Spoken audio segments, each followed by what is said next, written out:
Tonight we are going to spend some time with one of the oldest and most treasured books in Buddhism, the Diamond Sutra. It is not a list of rules, but a conversation. Thousands of years ago, the Buddha sat together with one of his students, who asked him questions people have carried for as long as anyone can remember. How do I find peace? How do I steady a mind that will not rest? The answers the Buddha gave have been kept and read and loved ever since. Before we begin, feel free to share what time it is and where you are listening from.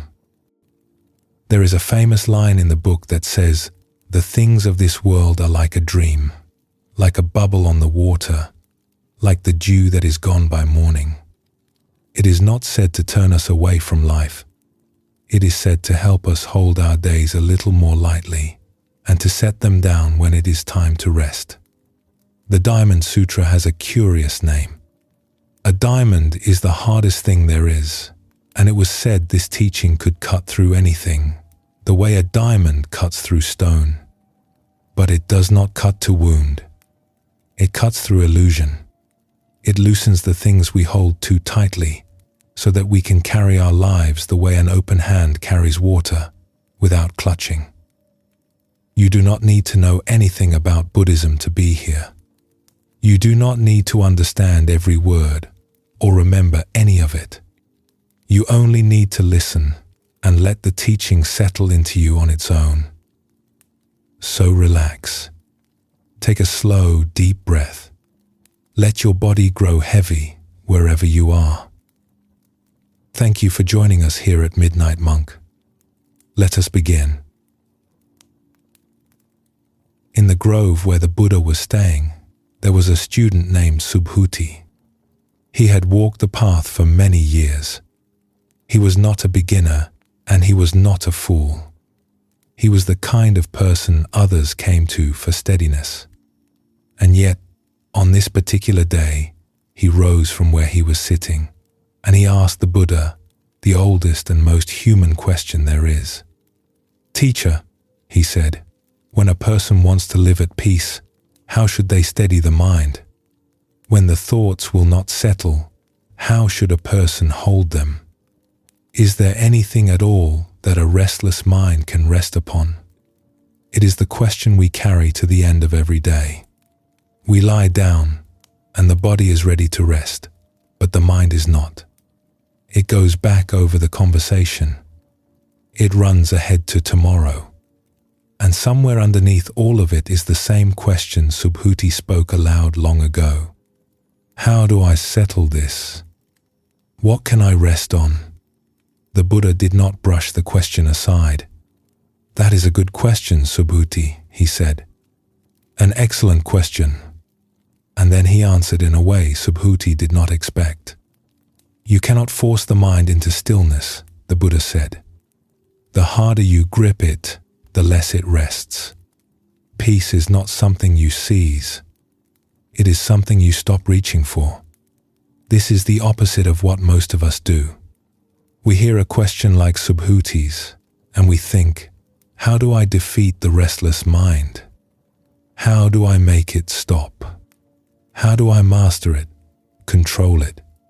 We treat the mind as something to be conquered, and ourselves as the one who must win. But that struggle is the very gripping that keeps us awake. Think of your own hand for a moment. Imagine holding it in a tight fist all day long. By evening, the hand would ache. The muscles would be sore from clenching. And the strange thing is, a clenched fist holds nothing. It only grips itself. Now imagine opening that same hand, letting it rest, open, in your lap. The open hand can hold a cup of tea, a stone, a coin, the hand of someone you love. It can hold almost anything, but it holds without clutching. It holds at rest.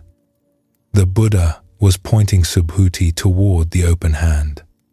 The mind does not grow still when we tighten around it.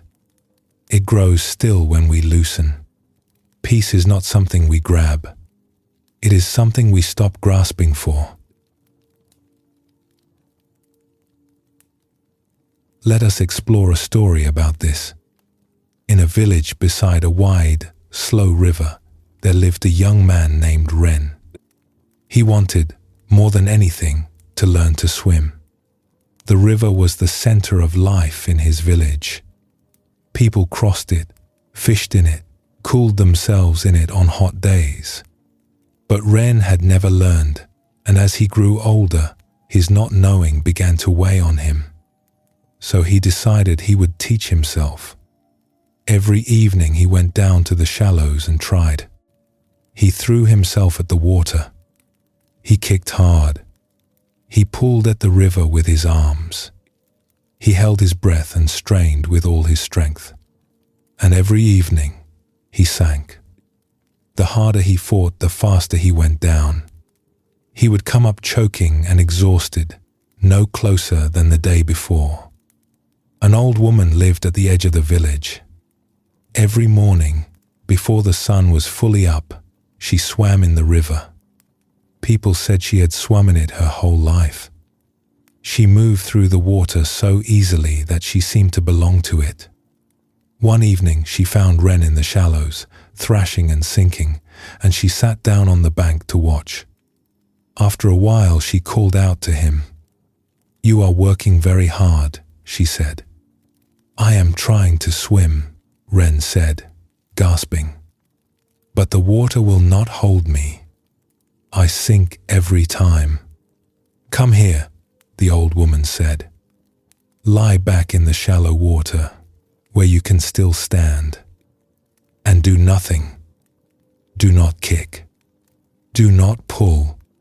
Just lie back and let the water have you." Ren did not understand. Doing nothing was the opposite of everything he had been trying. But he was tired, so tired, and he did as she said.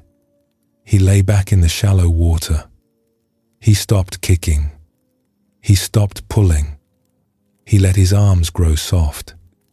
He let his breath grow slow. And slowly, the water lifted him.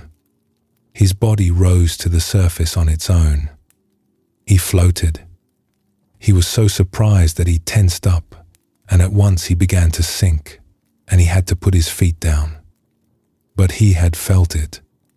For one moment, he had floated, not by fighting the water, but by stopping. "You see," the old woman said, "the water was always willing to hold you. It was your fighting that pushed you under. When you grip the water, you sink. When you let the water hold you, you float. The river was never your enemy. You only had to stop struggling against it." Ren learned to swim that season, but the lesson he remembered for the rest of his life was the first one. That the way to stay above the water was not to fight it, but to soften and let it carry him. The restless mind is like that river. Most of us, when the mind will not rest, do what Ren did at first. We fight. We strain against our own thoughts. We try to force the water flat, to push ourselves down into calm by sheer effort. And the harder we fight, the more we sink. We come up exhausted, no closer to peace than before. There is an old image in Buddhism for this. The mind, they say, is like a pool of water that has been stirred up, thick with mud and silt, so that nothing can be seen through it. And we, wanting the water to be clear, reach in and stir it more, trying to push the mud down, trying to force the water to settle. But the stirring is the one thing that keeps it cloudy. The water does not clear because we work at it. It clears when we leave it alone. The mud sinks on its own. The clarity was never something we had to make. It was something that arrived the moment we stopped disturbing it. This runs through the whole of the Diamond Sutra. Again and again, The teaching is not do more, hold tighter, grasp harder. It is the reverse. Loosen. Release. Stop reaching. The mind we are working so hard to fix is not broken. It is only stirred. And it settles, like the water, when we finally take our hands out of it. The Buddha was pointing Subhuti to the other way. You do not force rest. You allow it. You stop fighting the mind, and you let the moment hold you. The peace was always willing to carry you. It was only the struggle that kept pulling you under. The Buddha taught, in other places, that when something painful happens to us, it is as if we are struck by an arrow. That first arrow is the pain itself, and often we cannot avoid it. But then most of us reach back, take a second arrow, and drive it into the same wound with our own hand. The second arrow is our resistance, the struggling against what has already happened, the replaying, the arguing, the if only and the why. The first arrow is the thought that arrives in the dark. The second arrow is the war we wage against it. And it is almost always the second arrow, not the first, that keeps us awake. There is an effort in this other way, but it is a strange kind of effort. It is the effort of allowing, the effort of not interfering. Ren had to do something to float, but the something was almost nothing. He had to stop. He had to trust the water. And that trust is its own discipline, harder for most of us than thrashing, because thrashing at least feels like we are doing something. Lying back and letting go can feel, at first, like giving up. But it is not giving up. It is giving over. It is letting the water do what water has always done. This is the first loosening. Not a method. Not a technique. Just the discovery that you can stop fighting and lie back and let yourself be held. Let us explore another story. On a long road through the mountains, a young woman named May was traveling to a distant town. The journey would take many days on foot. Before she left, her mother had given her a small jade bead, smooth and green, the one precious thing their family owned. Keep it safe, her mother had said, and May had promised that she would. So May held the bead in her hand as she walked. She closed her fingers around it tightly, afraid that if she loosened her grip even a little, it might slip away and be lost on the road. Mile after mile, day after day, she walked with her hand clenched shut around the jade. By the third day, her hand had begun to ache. The muscles were cramped from holding the fist closed for so long. Her fingers had grown stiff. At night, when she lay down to rest, she could not relax the hand. It had forgotten how to open. And still she gripped because she was afraid to let go. On the road, she fell into step with an old pilgrim, a man who had walked these mountains for 50 years. He noticed how she carried her hand, clenched and trembling, held close against her chest. "What are you holding so tightly?" he asked. May opened her fingers just enough to show him the jade bead. "It is precious to me," she said. "I am afraid to lose it, so I hold it as tightly as I can." The old pilgrim looked at her cramped, aching hand, and he smiled kindly. "May I show you something?" he asked. May nodded. "Open your hand," he said. "All the way. Let it rest open, with the bead lying in your palm." May was afraid. "But if I open my hand, I will drop it." "Try it," the old man said. "Hold your hand open and flat, and let the bead simply rest there. Walk with me a little while like that." Slowly, fearfully, May opened her hand. She spread her cramped fingers and laid them flat. The jade bead sat in the center of her open palm, and it did not fall. It rested there, held by the simple cup of her open hand. She walked, and it stayed. The ache in her hand began to fade. The stiffness softened, and the bead was just as safe as it had been before, safer even, because now her hand was not trembling with the strain. "You see," the old pilgrim said, "you thought the only way to keep it was to grip it. But the grip was hurting you, and it was not keeping the bead any safer. The open hand holds it just as well, and the open hand can rest. You can carry precious things this way, all your life, without wearing yourself out." May walked the rest of her journey with her hand open. The jade bead rested in her palm, and her hand no longer ached, and she did not lose it. We carry our thoughts the way May first carried the bead. We grip the worry. We clench around the problem. We are afraid that if we loosen our hold even for a moment, something will go wrong, something will slip away, something will fall. So we hold tight, all day and into the night, until the mind is cramped and aching from the grip. The Buddha's answer to Subhuti was the open hand. You do not have to clench around your thoughts to keep them. You can let them rest in an open mind, the way the bead rests in an open palm. The worry does not get worse because you loosened your hold. Often it grows lighter, and you, at last, can rest. Notice that the old pilgrim did not tell May to throw the bead away.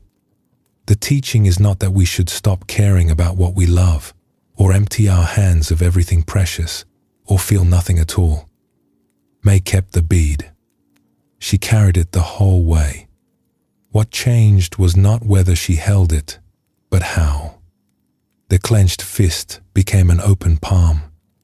The same bead, the same love for it, but carried now without the ache. The Diamond Sutra comes back to this again and again. It is not asking us to become cold, or to give up the world, or to pretend that nothing matters. It is showing us a different way to hold what matters. We can love our families with an open hand. We can do our work with an open hand. We can carry our hopes, our memories, even our sense of who we are, in an open palm rather than a closed fist. The things do not have to be set down. The gripping does. And here is the discovery May made on the road. The open hand is not the weaker way to hold something. It is the stronger one. The clenched fist is brittle. It tires. It trembles. It cannot hold for long. The open hand can carry a precious thing across a whole range of mountains, for a lifetime, without strain.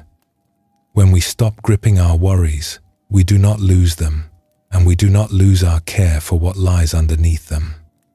We only stop paying the price of the grip. This is the first thing the Diamond Sutra teaches, and everything that follows grows from it. Before the Buddha says anything about the self, or the world, or the nature of things, he says this simple thing to Subhuti. Stop gripping. You do not steady the mind by force. You steady it by loosening. It is the doorway into all the rest, and it is a doorway anyone can walk through, on any night, with no belief required. You only have to notice your own clenched hand and let it open. This is what it means to settle the mind, not to crush it, not to win against it, to open the hand. So here is something to take into the night. When you notice the mind gripping a thought, holding tight to a worry, clenching around tomorrow, see if you can feel the grip itself. Not the thought, but the holding, the tightness of it, and then, slowly, let the hand open. You do not have to push the thought away. You do not have to make it leave. Just loosen your hold on it. Let it rest in an open mind, the way a stone rests in an open palm. Let it be there, without being gripped. The thought may stay. That is all right. You are not trying to get rid of it. You are only setting down the clenching. And as the hand opens, the mind softens. And as the mind softens, the body begins to follow. You may have to do this many times tonight. The mind will grip again. That is what minds do. And each time you notice the grip, you can open the hand again. There is no limit to how many times. You are not failing when the fist closes. You are practicing when it opens. The closing is only the mind being a mind. The opening is the whole of the work, and it is yours in any moment, as many times as you need it. Let us rest here for a moment. Take a slow, deep breath. Feel your hand, wherever it is, and let it open. When you are ready, we will continue together.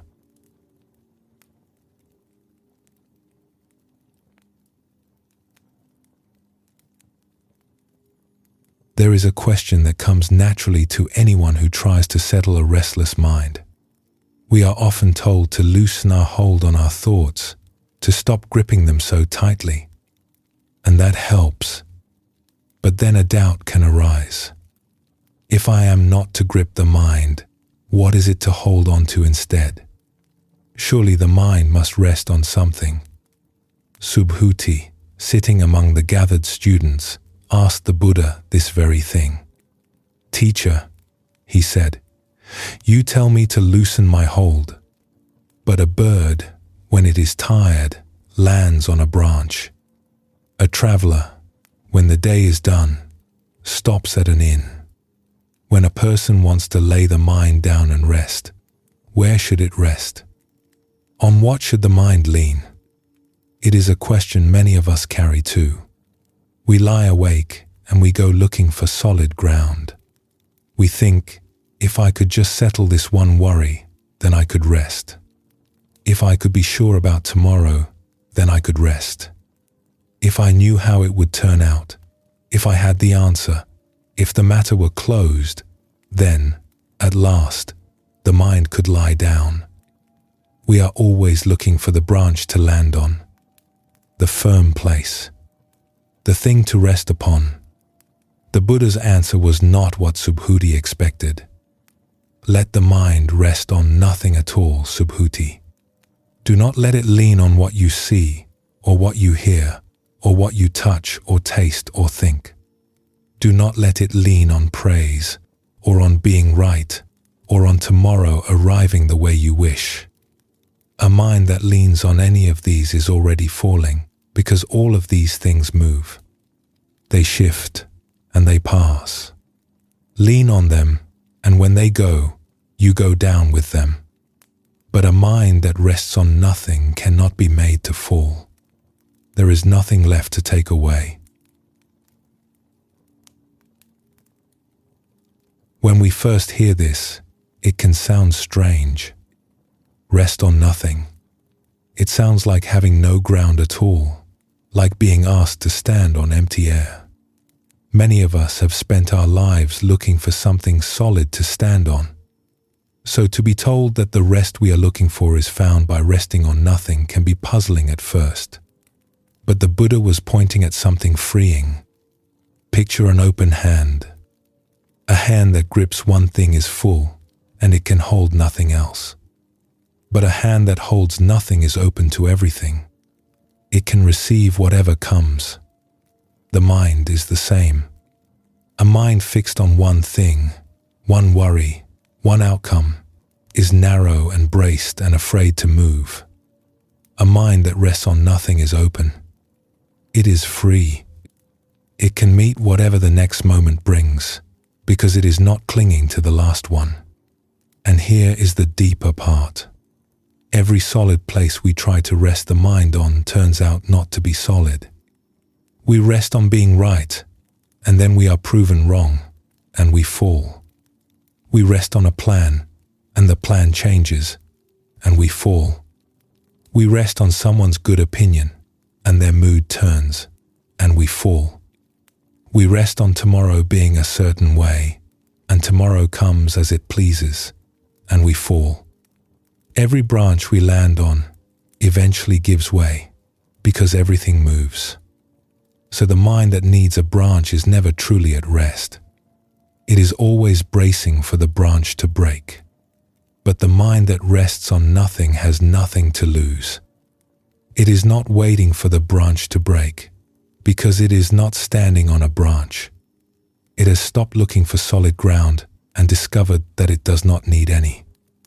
This is not emptiness in the sense of lack. It is emptiness in the sense of openness. The open sky does not fall because it is not standing on anything. It holds everything that passes through it, the clouds, the birds, the storms, the light, and it is not moved by any of them. These are words that people have remembered ever since. Let the mind rest on nothing. There is an old story about them. Long after the Buddha, in another land, there lived a young man who sold firewood to support his mother. He was poor, and he had never learned to read. One day, passing through the market, he heard a stranger reading aloud from this very teaching, the line that a person should let the mind rest on nothing. And at those words, something in him opened. He left to study the way, and in time, he became a teacher whom Zen still remembers as the sixth patriarch. He began as a woodcutter who could not read a word, and a single line, heard in passing, changed the whole course of his life. Consider a story. High in the mountains, two villages sat on opposite sides of a deep gorge. Between them hung a bridge of rope and wooden planks, swaying far above a river that ran white and fast below. The people of both villages crossed it all their lives, carrying baskets of fruit, jars of oil, letters, children. To them, it was simply the way across. There was a young man named Taro who had grown up in one of these villages but had been away for many years, living in the flat lands below, where the roads were wide and the ground never moved. Now he was returning home, and when he came to the bridge, he found that he could not cross it. He stepped onto the first planks, and the bridge swayed a little under him, and below he could see the river moving over the stones.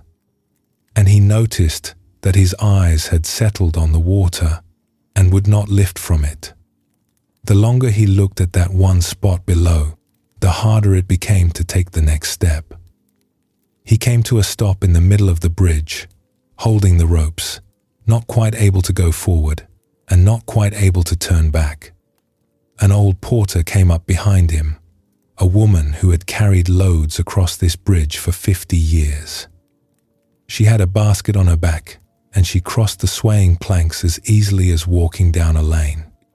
She saw Taro standing there in the middle, holding the ropes, his eyes on the water below. "I cannot seem to move," Taro said, without turning. "If I take a step, I feel sure I will slip." "You are looking at the river," she said. "I have to," he said. "That is where I would fall, if I fell. So I keep my eyes on it." "That is why you cannot move," the old woman said. "Your eyes have landed on the river, and now your whole body has landed there with them. You have given yourself to the one place you do not want to go. Lift your eyes. Do not fix them on the water, and do not fix them on the far side either. Do not let them land anywhere. Let them rest open, on nothing in particular, and let your feet walk." Taro did not understand how looking at nothing could help, but he was stuck, and he was tired of being stuck. So he tried. He loosened his grip on the rope. He lifted his eyes from the river.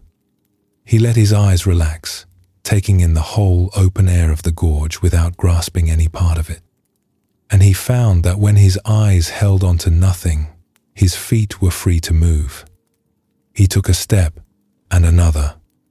He crossed the bridge. On the far side, he turned back and looked at the old woman, who was crossing now behind him without a care. "How do you do it so easily?" he asked. "I learned long ago," she said, "to keep my eyes on nothing. The moment you fix on one place, you belong to it. Keep them open, resting nowhere, and the whole bridge belongs to you." The mind does something like this when a worry takes hold. Our whole attention settles onto the one thing and stays there and will not lift. We look at it and keep looking, and the longer we look, the harder it becomes to move our attention anywhere else. We grow fixed to the single point, the way Toru's eyes fixed on the water, until going on feels impossible and going back feels just as far. The old woman's instruction was the Buddha's instruction. Do not let your attention land on the one thing. Do not fix it there. Let it rest on nothing, open and wide, and you will find you can move again. This does not mean we pretend the river is not there. Toru did not deny that the drop was below him. He simply stopped fixing his whole attention on it. The river was still there, but he was no longer held fast to it. In the same way, we do not have to pretend our worries are nothing. We only have to stop landing on them, stop giving our whole mind to the single point. The worry can be there, somewhere in the wide air, without being the one place we are nailed to. There is an old teaching that the mind is like the sky, and our thoughts are like clouds passing through it. The clouds come, dark or bright, heavy or thin, and they drift across, and they go. The sky does not chase them. The sky does not grab one cloud and hold on. The sky rests on nothing, and so every cloud is free to pass, and the sky itself is never harmed by any of them, never stained, never moved. When we rest the mind on nothing, we are the sky. The worries are only weather. They pass through, and we remain. And notice, this is not coldness. The sky is not indifferent to its clouds. It holds them all, every one, with room to spare. A mind resting on nothing is not a mind that has stopped caring. It is a mind so open that it can hold anything that comes without being toppled by it. That is what the Buddha was offering Subhuti. Not a smaller life, closed and defended. A vast one, open and unafraid. There is a second story. In a town known for its painters, there lived an old woman named Sumi, who painted with ink and brush on white paper. She was known across the region for her work. With a few strokes, she could bring a mountain into being, or a stand of bamboo, bending in the wind, or a single bird on a branch. People said her paintings were alive. A young man named Kano came to study with her. He had talent, and he worked hard, and he wanted very much to paint as she did. But there was something in his way, and he could not see what it was. Before he made a single mark, Kano would plan everything. He would decide exactly where each stroke would go, how long it would be, how thick, at what angle. He would hold the whole painting fixed in his mind, complete, before the brush ever touched the paper. And then, carefully, anxiously, he would try to copy onto the page the painting he had fixed in his head. His paintings were correct. The proportions were right. The strokes were where they should be. And they were dead. There was no life in them. Everyone could see it, and most of all Kano could see it, and it troubled him deeply. One day he asked Sumi to watch him paint and tell him what he was doing wrong. He set out his paper. He furrowed his brow. He fixed the whole image in his mind, every stroke decided in advance. And then he began, tense and careful, trying to match the page to the plan. Sumi watched, and when he had finished his lifeless painting, she said, "Your trouble is that you have finished the painting before you begin it. You decide every stroke, and then you cling to your decision, and there is no room left for anything to happen. The brush cannot answer the paper because you have told it everything in advance. You are not painting. You are obeying a plan." "But how else can I paint?" Kano asked, "if I do not know what I am going to do?" "Let your mind rest on nothing," Sumi said. "Come to the paper empty. Do not fix the painting in your head. Do not decide the next stroke before you have seen the one before it. Hold the brush, look at the white paper, and let the first stroke come. Then let that stroke tell you the next one. Rest on nothing and answer everything." She set out fresh paper and took up her own brush. She did not pause to plan. She looked at the empty page, and her hand moved, and a branch appeared, and from the branch came a leaf, and from the leaf the place where the next leaf wanted to be, each stroke answering the one before it, none of them decided in advance. In a moment, a living thing stood on the page where before there had been nothing. She had not known, when she began, exactly what she would paint. That not knowing was the very thing that let it live. Kano took up his brush again. This time he did not plan. He came to the paper empty, his mind resting on nothing, a little afraid.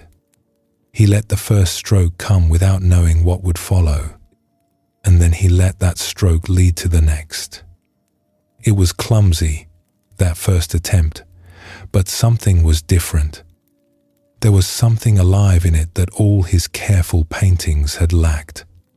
For the first time, the brush was answering the paper, because his mind had stopped gripping the plan. It took him years to master, but he never forgot the lesson. The free hand is the one that holds no fixed picture. The living stroke comes from a mind that rests on nothing. We live most of our lives the way Kano first painted. We come to each day with the whole thing already decided in our heads. We have fixed in advance how the conversation must go, how the work must turn out, how the people around us must behave, how our own lives are supposed to unfold. And then we spend our days tense and anxious, trying to force the living world to match the plan we are gripping. And when it does not match, and it never quite matches, we suffer. The Buddha's teaching to Subhuti was the same one Sumi gave to Kano. Let the mind rest on nothing. Come to the moment empty, not gripping a fixed picture of how it must be. Then you can answer what is in front of you, instead of fighting it for failing to match your plan. A mind that rests on nothing is not a passive mind. It is the most alive and responsive mind there is, because it is free to meet each moment freshly, the way Sumi's brush met the paper. And the same is true in the evening, when the day is done and the mind is still running. We can insist that ease come in a particular way and tighten when it does not. Or we can let the mind rest on nothing and let the evening be whatever it is. It is the letting and not the insisting that opens the door, the way the living stroke arrives only when the painter stops forcing it. There is a phrase for this in the Zen tradition. They call it the mind of no fixed abode, a mind with no fixed home. It sounds at first like homelessness, like having nowhere to belong. But it is the opposite. The mind that insists on one home is a stranger everywhere else. The mind with no fixed home is at home everywhere, in any moment, in whatever comes. Because it rests on nothing, nothing is foreign to it. Because it grips no single place, every place receives it. This was the Buddha's answer to the question Subhuti asked, and the question many of us carry. Where should the mind rest? It rests best when it rests on nothing, not clinging to the branch, not fixed on the river, not gripping the plan, open, like the sky, like the empty page, free to hold whatever comes and to let it go again. So here is something to rest with tonight. When you notice your mind has settled onto something and stayed there, fixed on a single worry the way Taro's eyes settled on the water, see if you can lift your attention from that one point. You do not have to push the worry away, and you do not have to solve it. Just stop holding yourself to it. Let your attention grow wide and open, resting on nothing in particular. The weight of the blankets, the dark of the room, the simple fact of the breath coming and going. None of these is a branch to grip. They are open air to rest in. And if the mind lands again, as it will, lift it again. Let it rest on nothing again. You are not trying to empty the mind or stop the thoughts. You are only loosening the hold on the one point, again and again, until the mind remembers how to rest the way the sky rests, holding everything, gripping nothing, moved by none of it. There is nowhere the mind has to land tonight. Nothing it has to settle first. No branch it must find before it can rest. It can rest now, on nothing at all, and be free. Let us rest here for a moment. Take a slow, deep breath. Let your attention grow wide and open, resting on nothing in particular. When you are ready, we will continue together.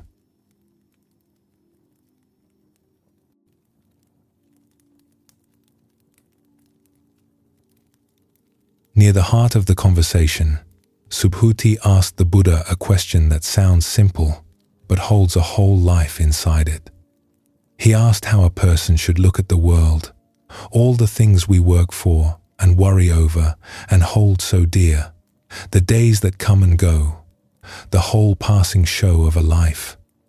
How should a person regard all of it? The Buddha answered with a few words that have been remembered ever since. Look upon all the things of this world this way, he said. Like a dream, like a flash of lightning in a summer sky, like a bubble on the surface of a stream, like the dew on the grass at dawn, like a shadow and like a passing illusion. So should you see all things that arise and fall away. When we first hear these words, they can sound sorrowful. A dream, a bubble, a drop of dew. It sounds as if the Buddha is telling us that nothing lasts, that nothing is solid, that everything we love will slip away. And that is true. But he is not saying it to sadden us. He is saying it to set us free. Because the very thing that sounds like loss, when we look at it again, turns out to be the doorway to rest. Consider the images one at a time, slowly, the way they were meant to be received. A dream. While we are inside a dream, it feels completely real. We laugh in it, we worry in it, we run from things in it. And then we wake, and the whole world of the dream is simply gone, and we are not harmed by any of it. The Buddha is saying that the day behind you is like this. While you were living it, it felt solid and urgent and real. And now it is evening, and the day is already a dream that has ended. The hard conversation, the rushing, the thing that went wrong, all of it has the substance of last night's dream. It happened, and now it has passed, and it cannot touch you unless you keep dreaming it. A flash of lightning. It lights up the whole sky for an instant, brilliant and total, and then it is gone, and you could not hold it if you tried. Every moment of your life is a little like this. It blazes up, complete and real, and then it passes, and the next one comes.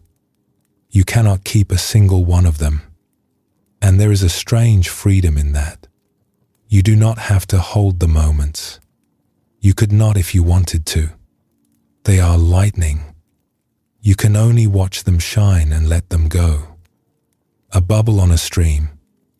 Here is the tenderest image of all.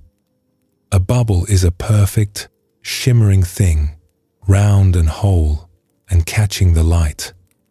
And it is the one thing in the world you cannot grip.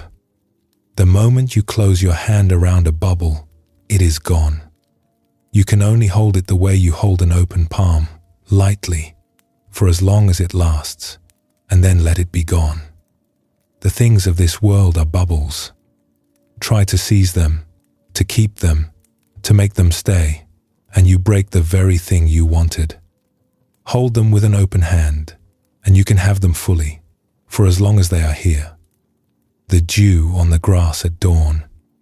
Each drop holds the whole morning sky inside it, the light, the colors, a tiny round world.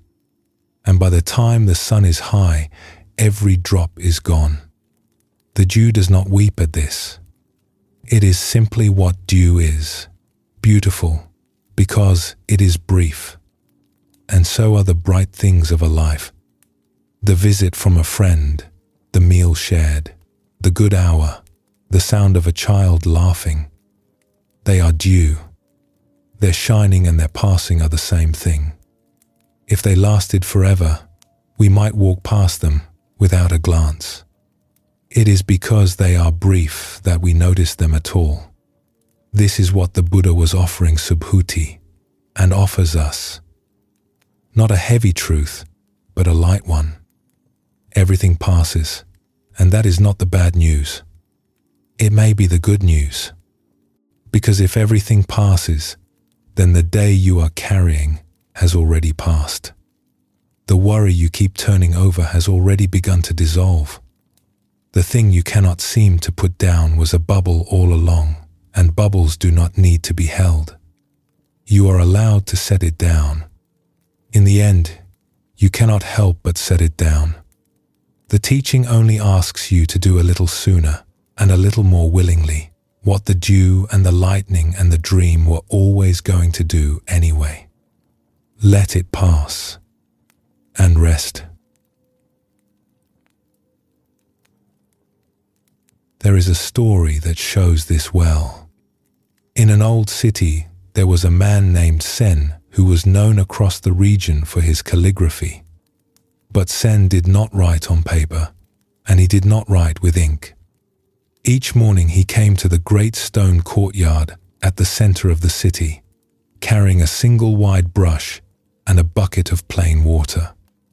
And there, on the warm paving stones, he wrote poems in water. His brush moved, and dark, wet characters bloomed across the stone, bold and beautiful, whole poems appearing beneath his hand.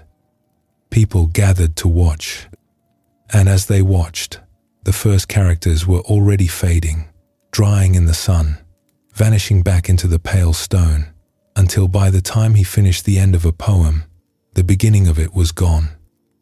Nothing remained. Each morning he wrote, and each morning his work disappeared as he made it, and he came back the next day and wrote again. A young man named Riku came to study with him. Riku could see that Sen's hand was the finest he had ever watched, and he wanted to learn. But one thing about his teacher puzzled him, and at last he spoke of it. "Master," he said, "your poems are the most beautiful I have ever seen, and they are gone in moments. Nothing is kept. Does it not trouble you to make such beautiful things and watch them vanish?" Why do you not write on paper so your work could last?" Sen smiled and dipped his brush in the water. "Watch," he said, and he began a new poem on the stone. The characters flowed out, dark and alive, and behind them, the earlier ones were already paling and disappearing. "If I wrote on paper," Sen said, as he worked, "I would write carefully. I would be afraid of spoiling the page. I would think of who might see it, and whether it was good enough to keep, and whether it would still be admired after I am gone. The fear of losing it would be in every stroke. But water cannot be kept. It is going to vanish no matter what I do. And so, when I write in water, I am free. There is nothing to protect.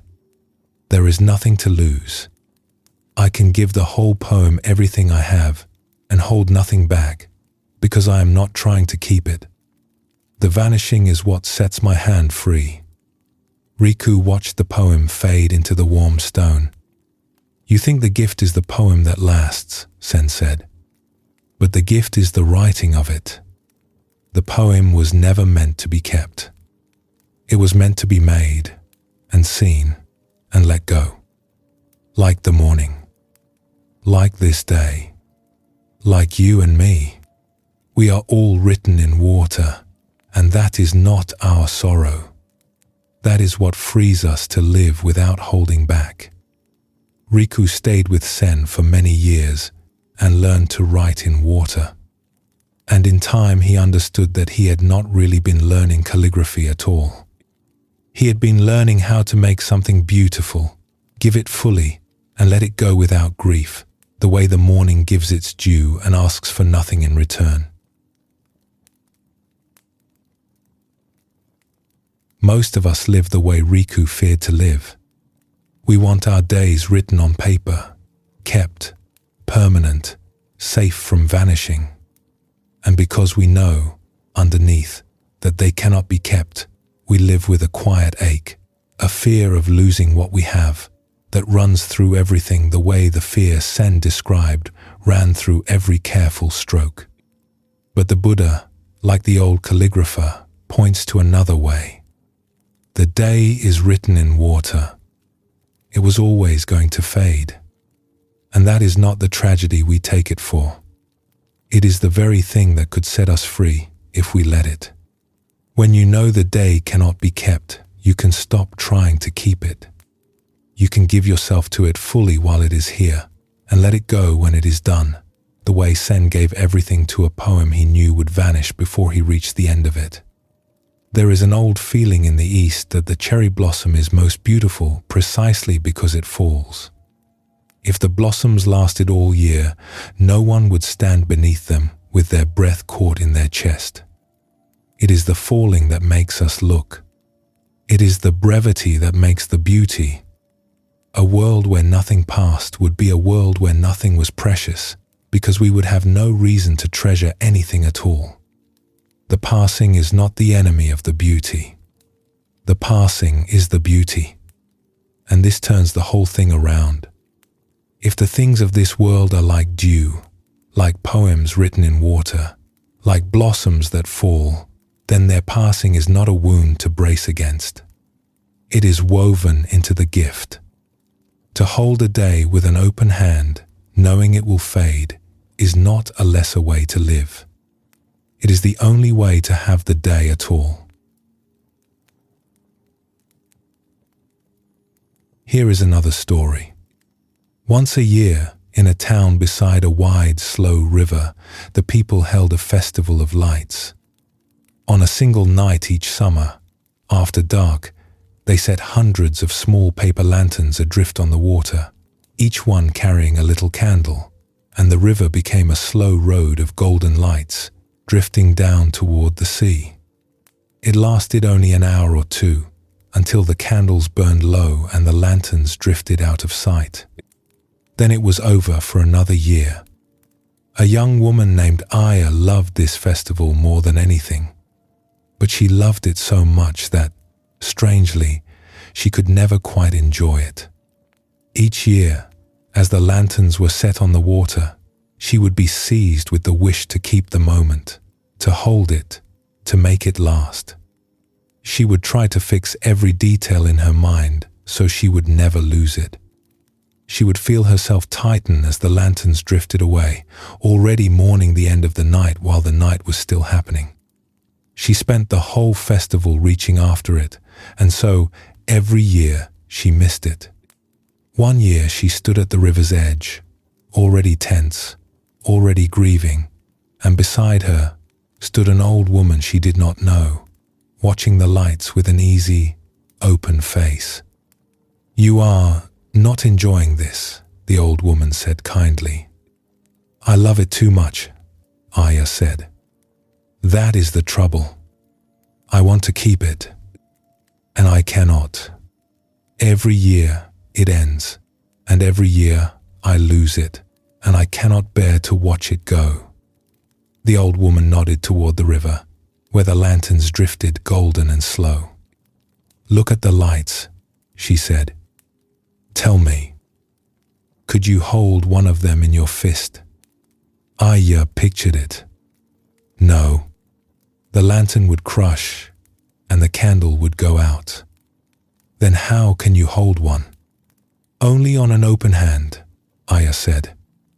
"On the flat of my palm. Lightly." "Yes," said the old woman. "And the whole night is one of those lights. You cannot keep it in your fist. The moment you close your hand to keep it, you crush it, and the very grasping is what spoils your night, year after year. But hold it the way you would hold the lantern, open, light, asking nothing of it, and the whole festival is yours, every minute of it, for as long as it lasts. You do not lose the night by letting it pass. You lose it only by gripping it." Aya looked at the river, and for the first time in years, she stopped trying to keep the night and simply let it happen. She watched the lanterns drift without reaching after them. She let each minute come and go. And the strange thing was that by letting the festival pass, she finally got to have it. When the last light drifted out of sight, she felt no grief. She had been there for all of it. That was enough. It had always been enough. Aya's trouble is one many of us know. We love something so much that we try to keep it, and the keeping is the very thing that robs us of it. We grip the good moments so hard that we are not really inside it, because half of us is already braced for its ending. We spend the gathering worrying about the goodbye, and so the bubble breaks in our closed fist, and we never got to watch it shine. The Buddha's teaching, and the old woman's, is the open hand. The things of this world are bubbles, are lanterns on a river, are lightning in a summer sky. They cannot be kept, and the trying to keep them is what spoils them. But held lightly, on an open palm, asking nothing of them, they can be ours completely for as long as they last. The letting go is not something that happens sadly at the end.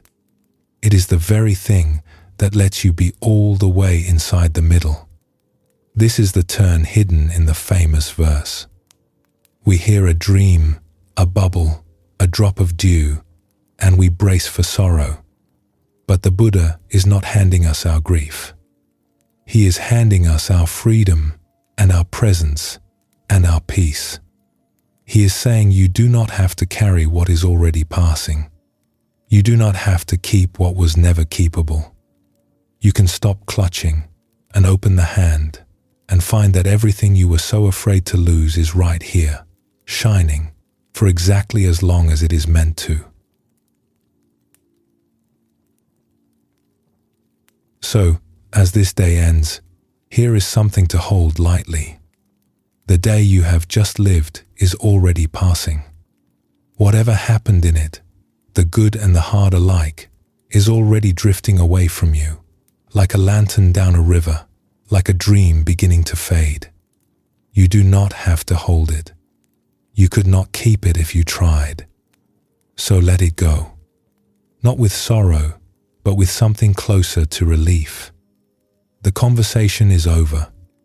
The work of the day is done. The worries belong to a day that has already become a dream.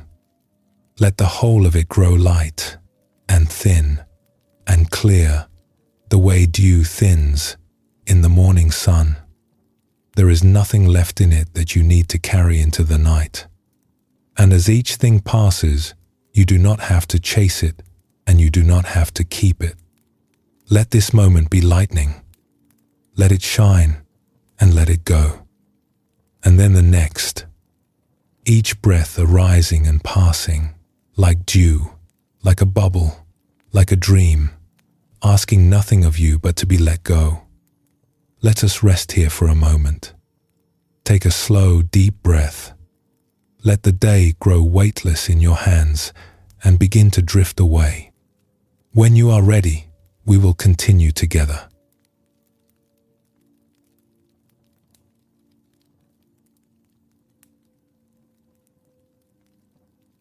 As the conversation went on, the Buddha said something that has puzzled people for centuries, and that may puzzle us too, at first. The one who sees clearly, he said, holds no fixed idea of a self.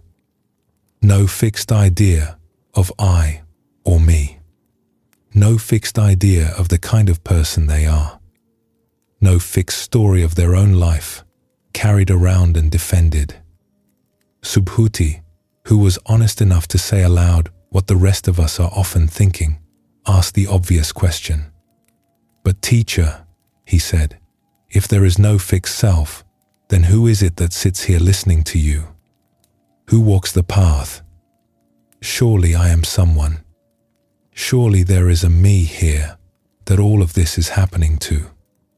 It is a fair question, and a natural one. When we hear that we are not a fixed self, something in us may protest. Of course I am someone. I have a name. I have a history. I have a way I am, a kind of person I have always been. I am right here. How can there be no self?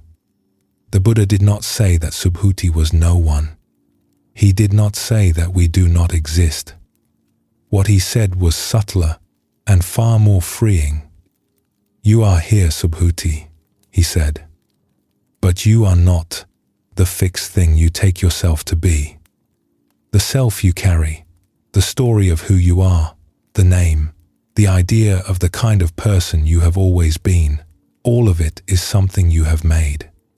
It is real the way a reflection in water is real. But it is not you. You are something more open than any of it. And you are free. This teaching is easy to hear the wrong way and worth slowing down for. We hear no self, and we think it means we are nothing, that we vanish, that nothing matters. But that is not what the Buddha is pointing at, and we can feel the difference if we look closely. He is not saying you do not exist. He is saying you are not the fixed story you have been carrying about yourself. There is a difference between these two, and a great deal of your freedom lives in that difference. Consider what we usually mean when we say myself. We mean a bundle of ideas. I am this kind of person. I am the strong one, or the anxious one, or the clever one, or the one who always fails, or the one everyone depends on. I am my name. I am my past. I am the story I tell about how I came to be the way I am. We carry this story everywhere, and we spend a great deal of energy defending it, proving it, living up to it, guarding it against anything that might contradict it. And it wears us down because the story is fixed and we are not. We are alive and changing in every moment. But the story insists that we stay the same, that we keep being the person we have always been, that we protect the image at all costs. So we are forever bracing, forever performing, forever afraid that something will crack the story and reveal that we are not quite who we said we were. The Buddha's teaching is a great loosening of this. He is saying you do not have to carry that story. You do not have to defend that image. It was never the truth of you anyway. It was a set of ideas, useful at times, but not who you are. You are something underneath it, open and alive, and not fixed at all. And when you set the story down, even for a moment, you are free. And there is something freeing in this, once the first confusion settles. If you are not a fixed self, then you are not stuck. You are not condemned to keep being the person you have always been, or the person you were once told you were. The anxious one can come to ease. The one who believes they always fail can begin again. The one everyone leans on can set the weight down. None of these was ever a fixed nature. They were only stories, and a story can be set down. So the teaching that can sound at first like a loss, no fixed self, turns out to be a door to the freedom many of us have wanted all along. We are not locked into being anyone. Here is a story. In an old city there was a traveling theatre, and in that theatre there was a young actor named Taki. He had joined the troupe as a boy, and now, as a young man, he was beginning to take the larger roles. The theatre told its stories with masks, beautiful carved masks, one for each kind of character. There was a mask for the proud king, and a mask for the old beggar, and a mask for the grieving mother, and a mask for the trickster, and many more besides. Taki was gifted.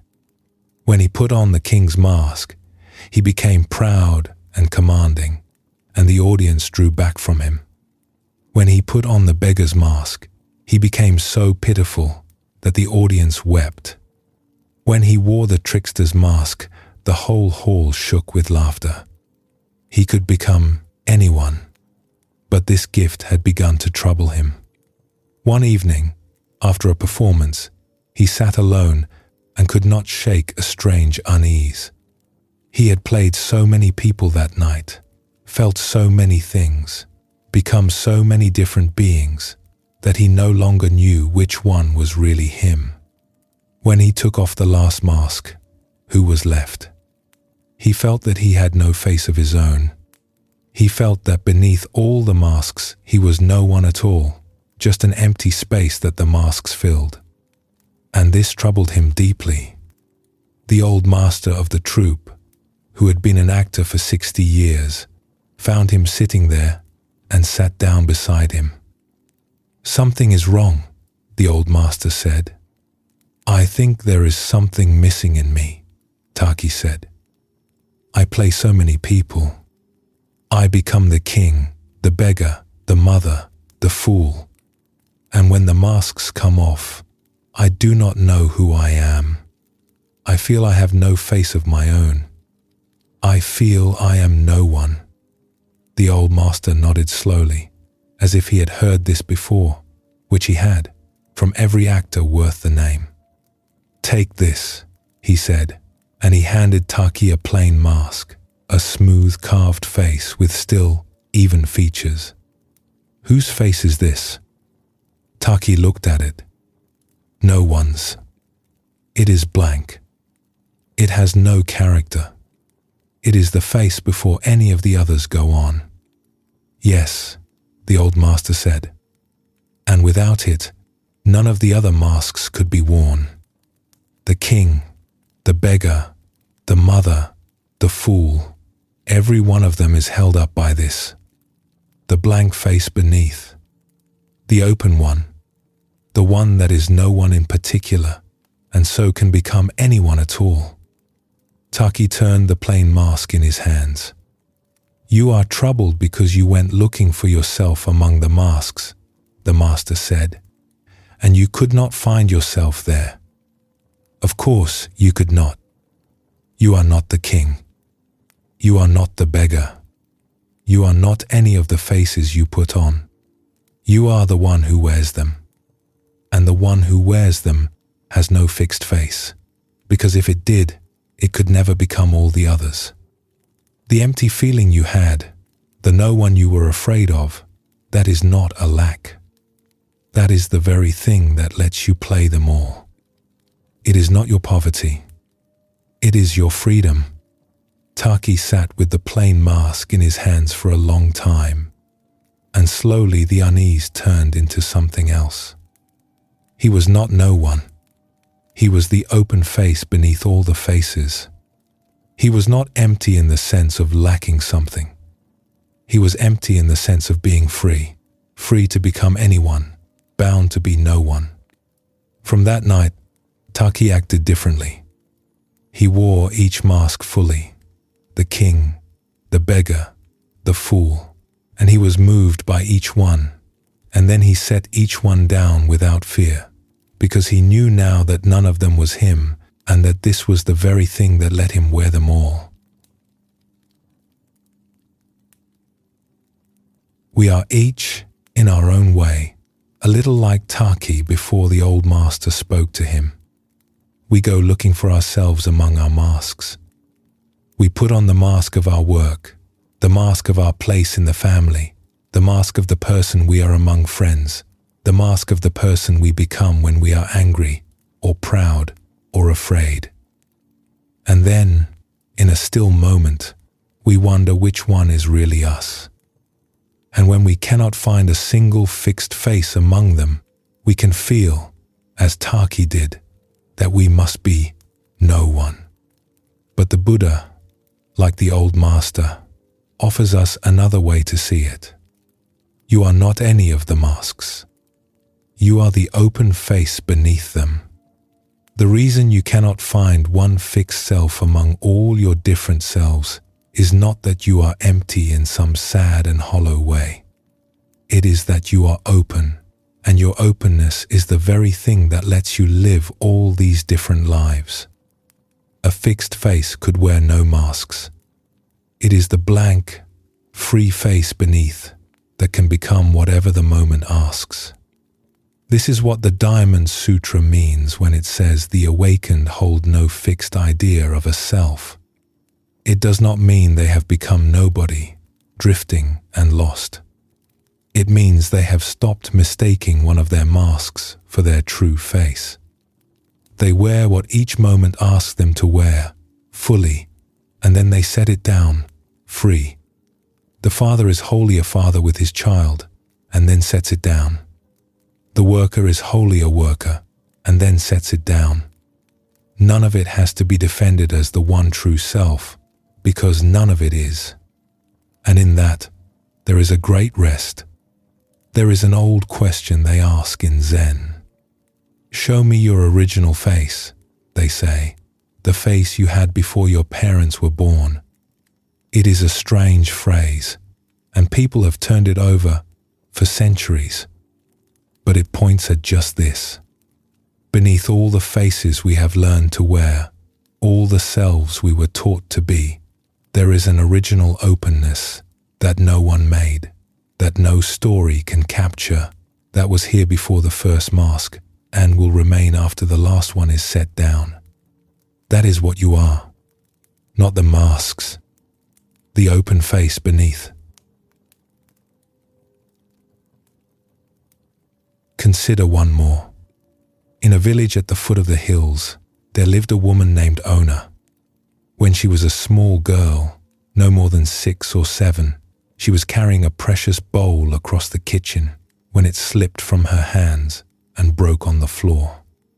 Her grandmother, tired and sharp that day, said to her, "You are a clumsy child. You always have been, and you always will be." The words were spoken in a moment of weariness, and the grandmother forgot them by evening. But Ona did not forget them. They sank into her and became a story. I am clumsy. I am the kind of person who breaks things. It is who I am, and it always will be. And so she lived. She moved through her days carefully, watchfully, certain she would drop whatever she held. And because she expected it, it often came to pass. She did not try the things she quietly wished to try, the weaving, the carving, the work that asked for sure hands, because she knew, she was certain, that she was clumsy and always would be. The story her grandmother had spoken in a single tired moment became the shape of her whole life. When she was a grown woman, well into her middle years, a traveling teacher passed through the village and stayed for a season. Ona served in the house where the teacher lodged, and one day she dropped a cup and it broke, and she said aloud, with the weariness of a lifetime, "I am sorry. I have always been clumsy. It is just who I am." The old teacher looked at her with interest. "Who told you that?" she asked. "My grandmother," Ona said. "When I was a child." "And how old were you?" 6, perhaps 7. So a tired old woman, on a single afternoon many years ago, said a few words to a frightened child. And you have carried those words as the truth of who you are every day since, for 40 years.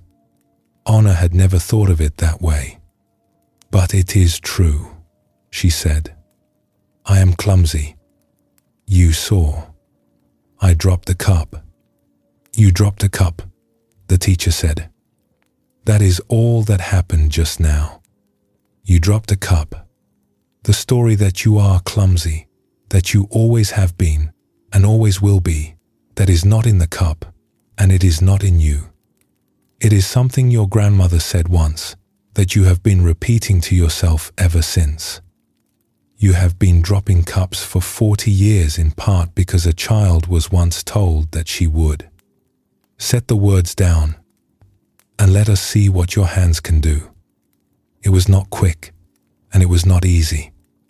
The story had been there a long time, and stories that old do not leave in a day. But the teacher had cracked something open. For the first time, Ona could see that the words were not her. They were only words, spoken once, that she had mistaken for her nature. She began, slowly, to set them down. And as she did, her hands grew steadier, not because she was straining to hold them still, but because she had stopped bracing for the failure she had been told was hers. Before the teacher left the village, Ona had begun to weave. Her early work was poor, as everyone's early work is poor. But it was not the work of a clumsy woman. It was the work of a beginner, which is a different thing entirely. In time, her weaving became known in the village, and people forgot, and Ona herself nearly forgot, that she had once been certain she was the kind of person who could only break things. Many of us are carrying a story like Ona's. Somewhere, often when we were young, someone said something, or something happened, and it hardened into a fixed idea of who we are. I am the difficult one. I am not clever. I am unlovable. I am the one who ruins things. We took the story in, and we have been repeating it to ourselves ever since, and we have shaped our lives around it, certain it was the truth. But the Buddha's teaching and the teacher's words to Ona are the same. That story is not you.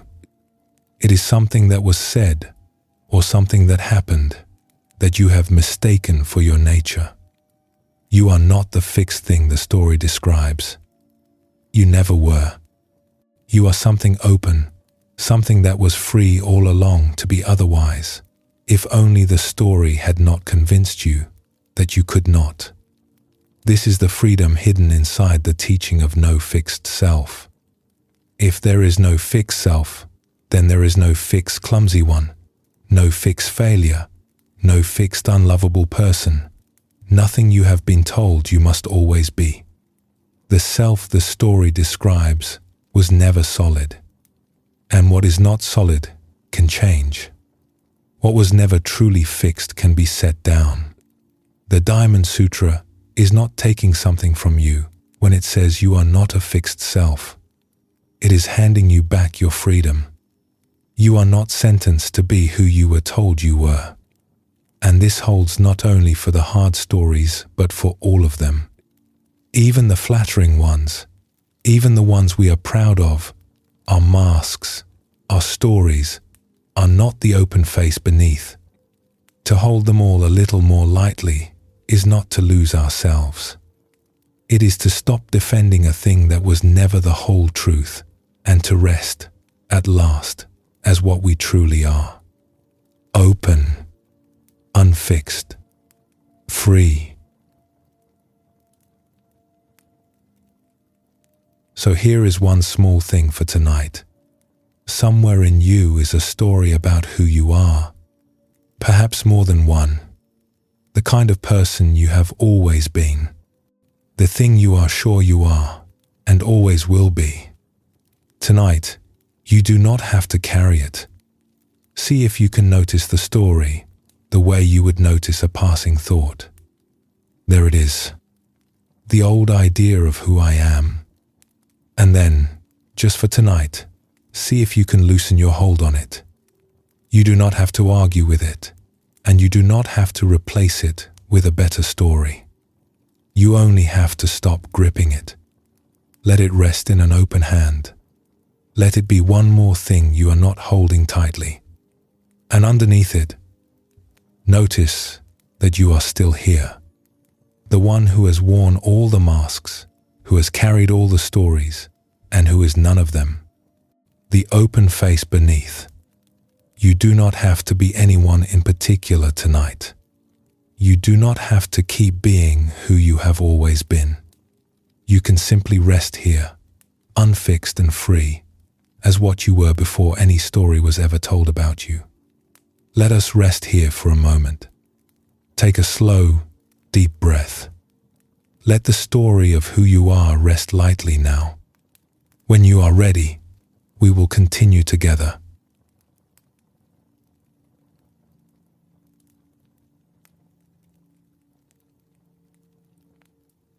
The Buddha turned to a part of life that troubles almost everyone. What happens when we are wronged? When someone slights you, Subhuti, he said, when they criticize you, or speak ill of you, or treat you unfairly, a person who has come to understand can bear it without resentment, without the anger and the sting that usually follow. Such a person can be wronged and not be wounded by it.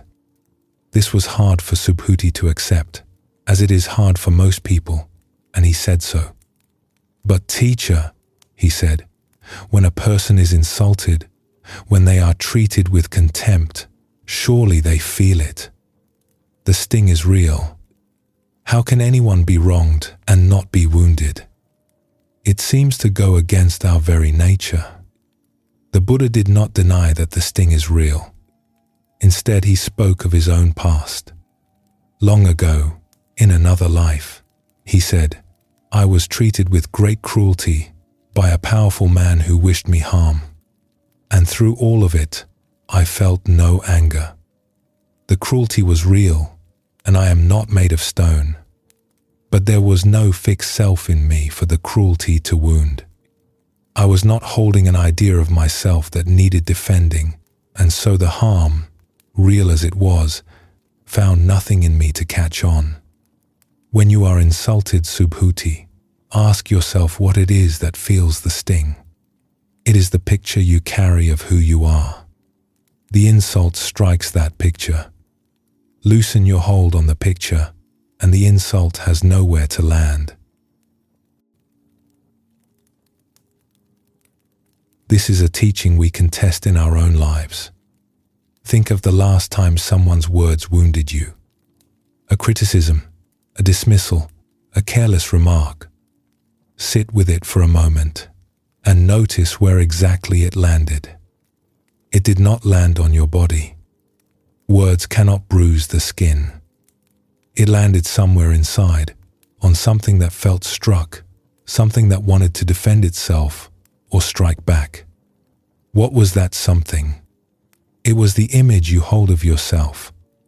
We each carry a picture of who we are and who we wish to be seen as. The capable one, the kind one, the clever one, the respected one. And an insult is painful in close proportion to how much it threatens that picture.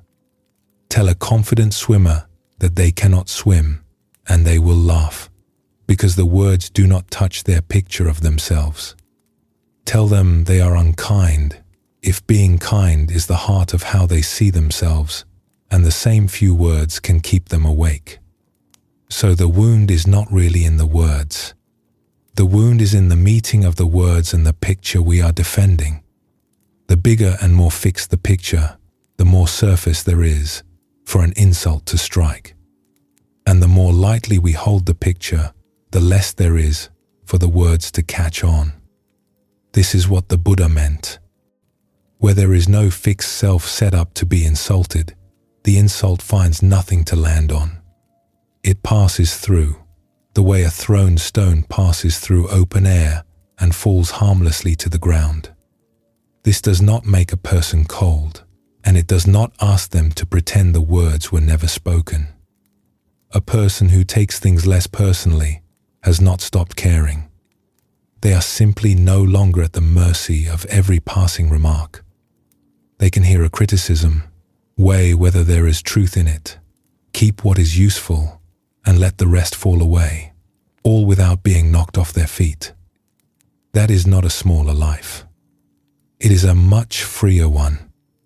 To be hard to insult is to be free in a way that few people ever are. An old story may help here. In a town in the hills there lived a man named Hero who was known for his learning. People came to him with their questions, and he answered them well, and over the years he had grown used to being regarded as the wisest man in the town. He had come to like it very much. When people spoke of him with respect, something in him glowed, and that glow had become one of the quiet pleasures of his life. One day a traveling scholar passed through the town. He was sharp and quick, and at a gathering one evening, in front of many people, he questioned Hero closely, and then, with a few clever words, showed that Hero was wrong about a matter Hero had spoken on for years. The room went still. A few people laughed under their breath. Hero sat there with his face burning, saying nothing. He could not let it go. For days afterward, the moment played over and over in his mind. The laughter, the clever words, the faces of his neighbors watching him be made small. He could not eat well or rest. He composed brilliant replies he should have made and had not. The wound would not close. At last he went to see an old woman who kept a tea stall at the edge of the town, and who was known, in a manner that asked for no audience, for a kind of wisdom people came to when they were tired. He told her what had happened, and how he could not stop suffering over it. She poured him tea. "Tell me," she said, "these past days, what has hurt you? Was it that you learned you were wrong about that matter?" Hero thought about it. "No," he admitted. "I am glad to know the truth of it. If he had told me privately, I would have thanked him. So it was not the being wrong that wounded you." "No," Hero said slowly. "It was being wrong in front of everyone. It was the laughter. It was being seen as less than I was thought to be." The old woman nodded. "So the wound was not in the matter you were wrong about. The wound was in the picture of Hero the wise, Hero the respected, that you have carried and loved for many years. The traveler did not harm you. He bumped against your picture, and the picture is what aches." Hero sat with this. It was true. The pain had never really been about the question. It had been about the image of himself he had been protecting, the glow he had come to live for. "Then what do I do?" he asked. "Hold the picture more loosely," the old woman said. "You are a man who knows many things and is wrong about some of them, like every other person who has ever lived. If that is all you are, then there is very little for any traveler's words to strike. It is only the grand picture, the wisest man in the town, that can be wounded. Set down the grand picture, and you will find that almost nothing anyone says can reach you anymore." Hiro walked home lighter than he had come. He could not put the grand picture down all at once, for he had carried it a long time. But he had seen it now, and seeing it was the beginning. And in the years that followed, as he loosened his grip on being thought the wisest, he found that the sharp remarks and small slights that had once cost him weeks of sleep simply stopped landing. There was less and less of him for them to strike. What Hiro found, sitting in that tea stall, is something the old teachers pointed to again and again. The hurt of an insult is rarely in the words themselves. It is in the picture they press against. Behind almost every wound is an image that was being protected, a way a person needed to be seen. The traveler's cleverness stung only because it pressed on the one picture Hiro most wished to keep, the wise and respected man.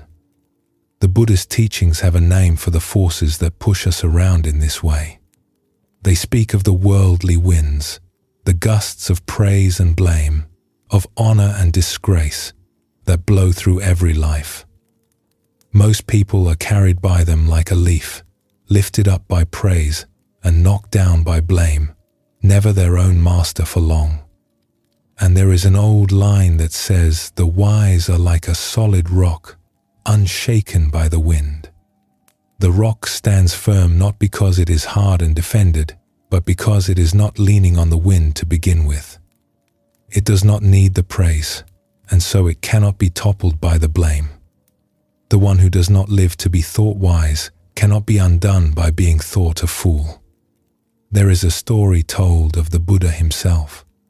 A man once came and insulted him at length, trying to provoke him, and the Buddha sat through it without anger. When the man had worn himself out, the Buddha asked him a question. "If you offer a gift to someone, and they do not accept it, to whom does the gift belong?" "To the one who offered it," the man said. "Just so," said the Buddha. "I do not accept your insult, and so it stays with you. An unkind word is like that refused gift. It is held out, and there is no law that says we must take it, carry it home, and turn it over for days. It can be left where it was spoken. What is not picked up does not have to be carried." Hiro had reached out and accepted a wound without knowing he was doing it, because it struck the picture he loved.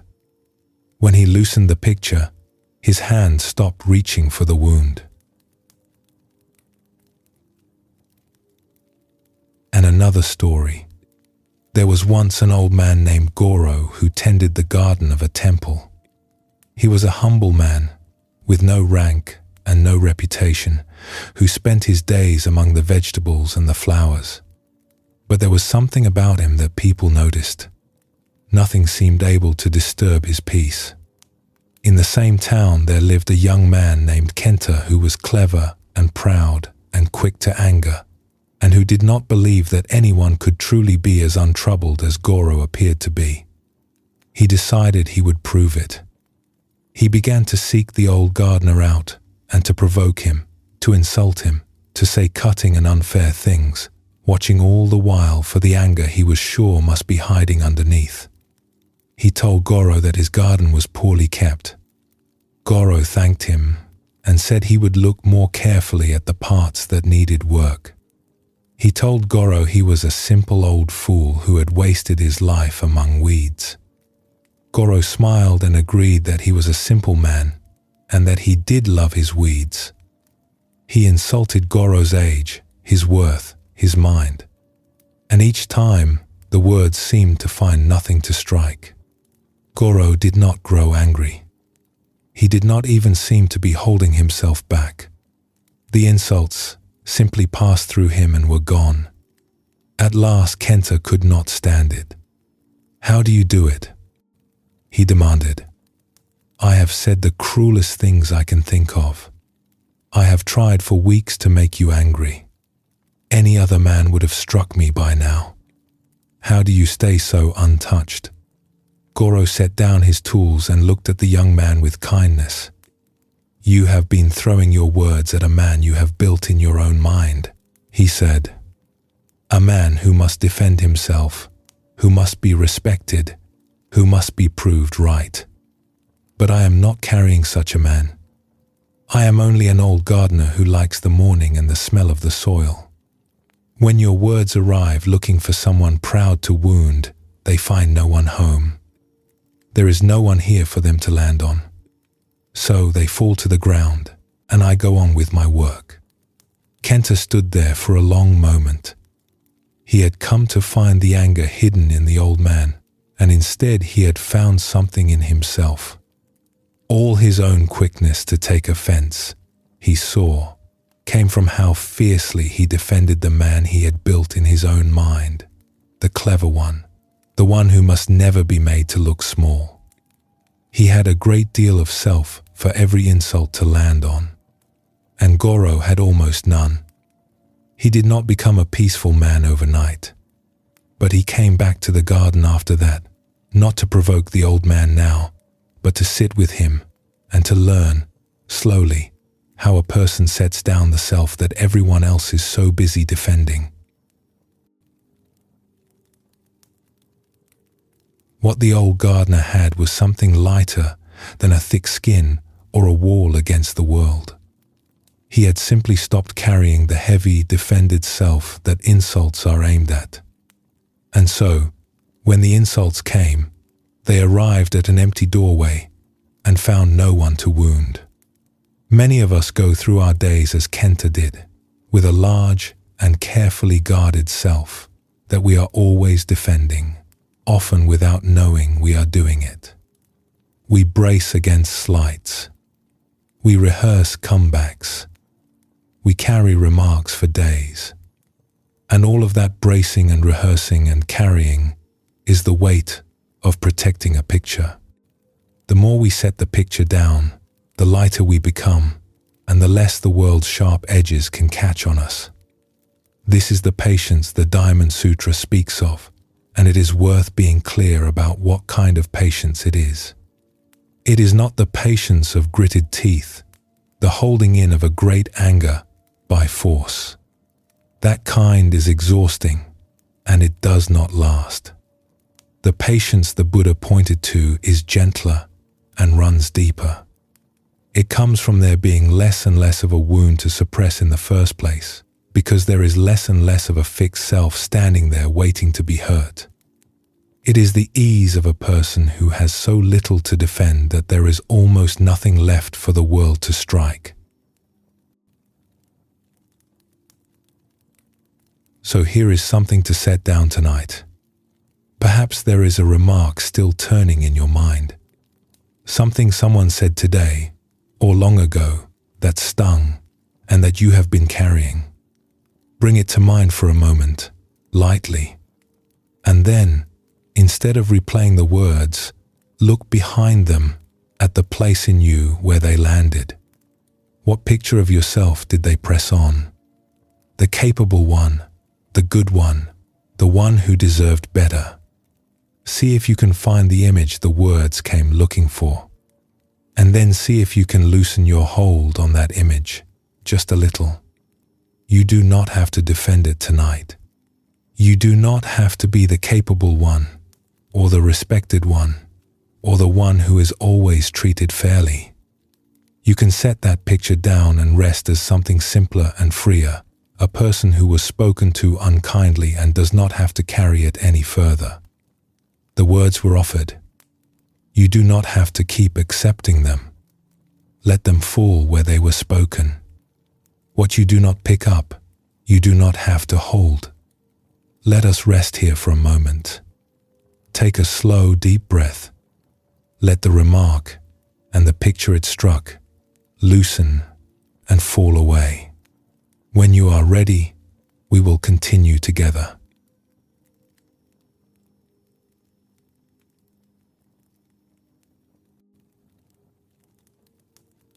There is something the Buddha does again and again in the Diamond Sutra, and it can sound strange the first time you notice it.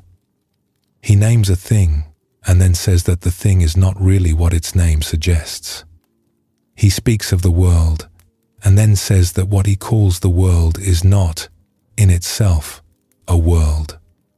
He speaks of wisdom and then says that what he calls wisdom is only a name. Heard plainly, it can seem like a riddle or a contradiction, as though he were taking back with one hand what he had just offered with the other. He does this so often that Subhuti finally asks him about it.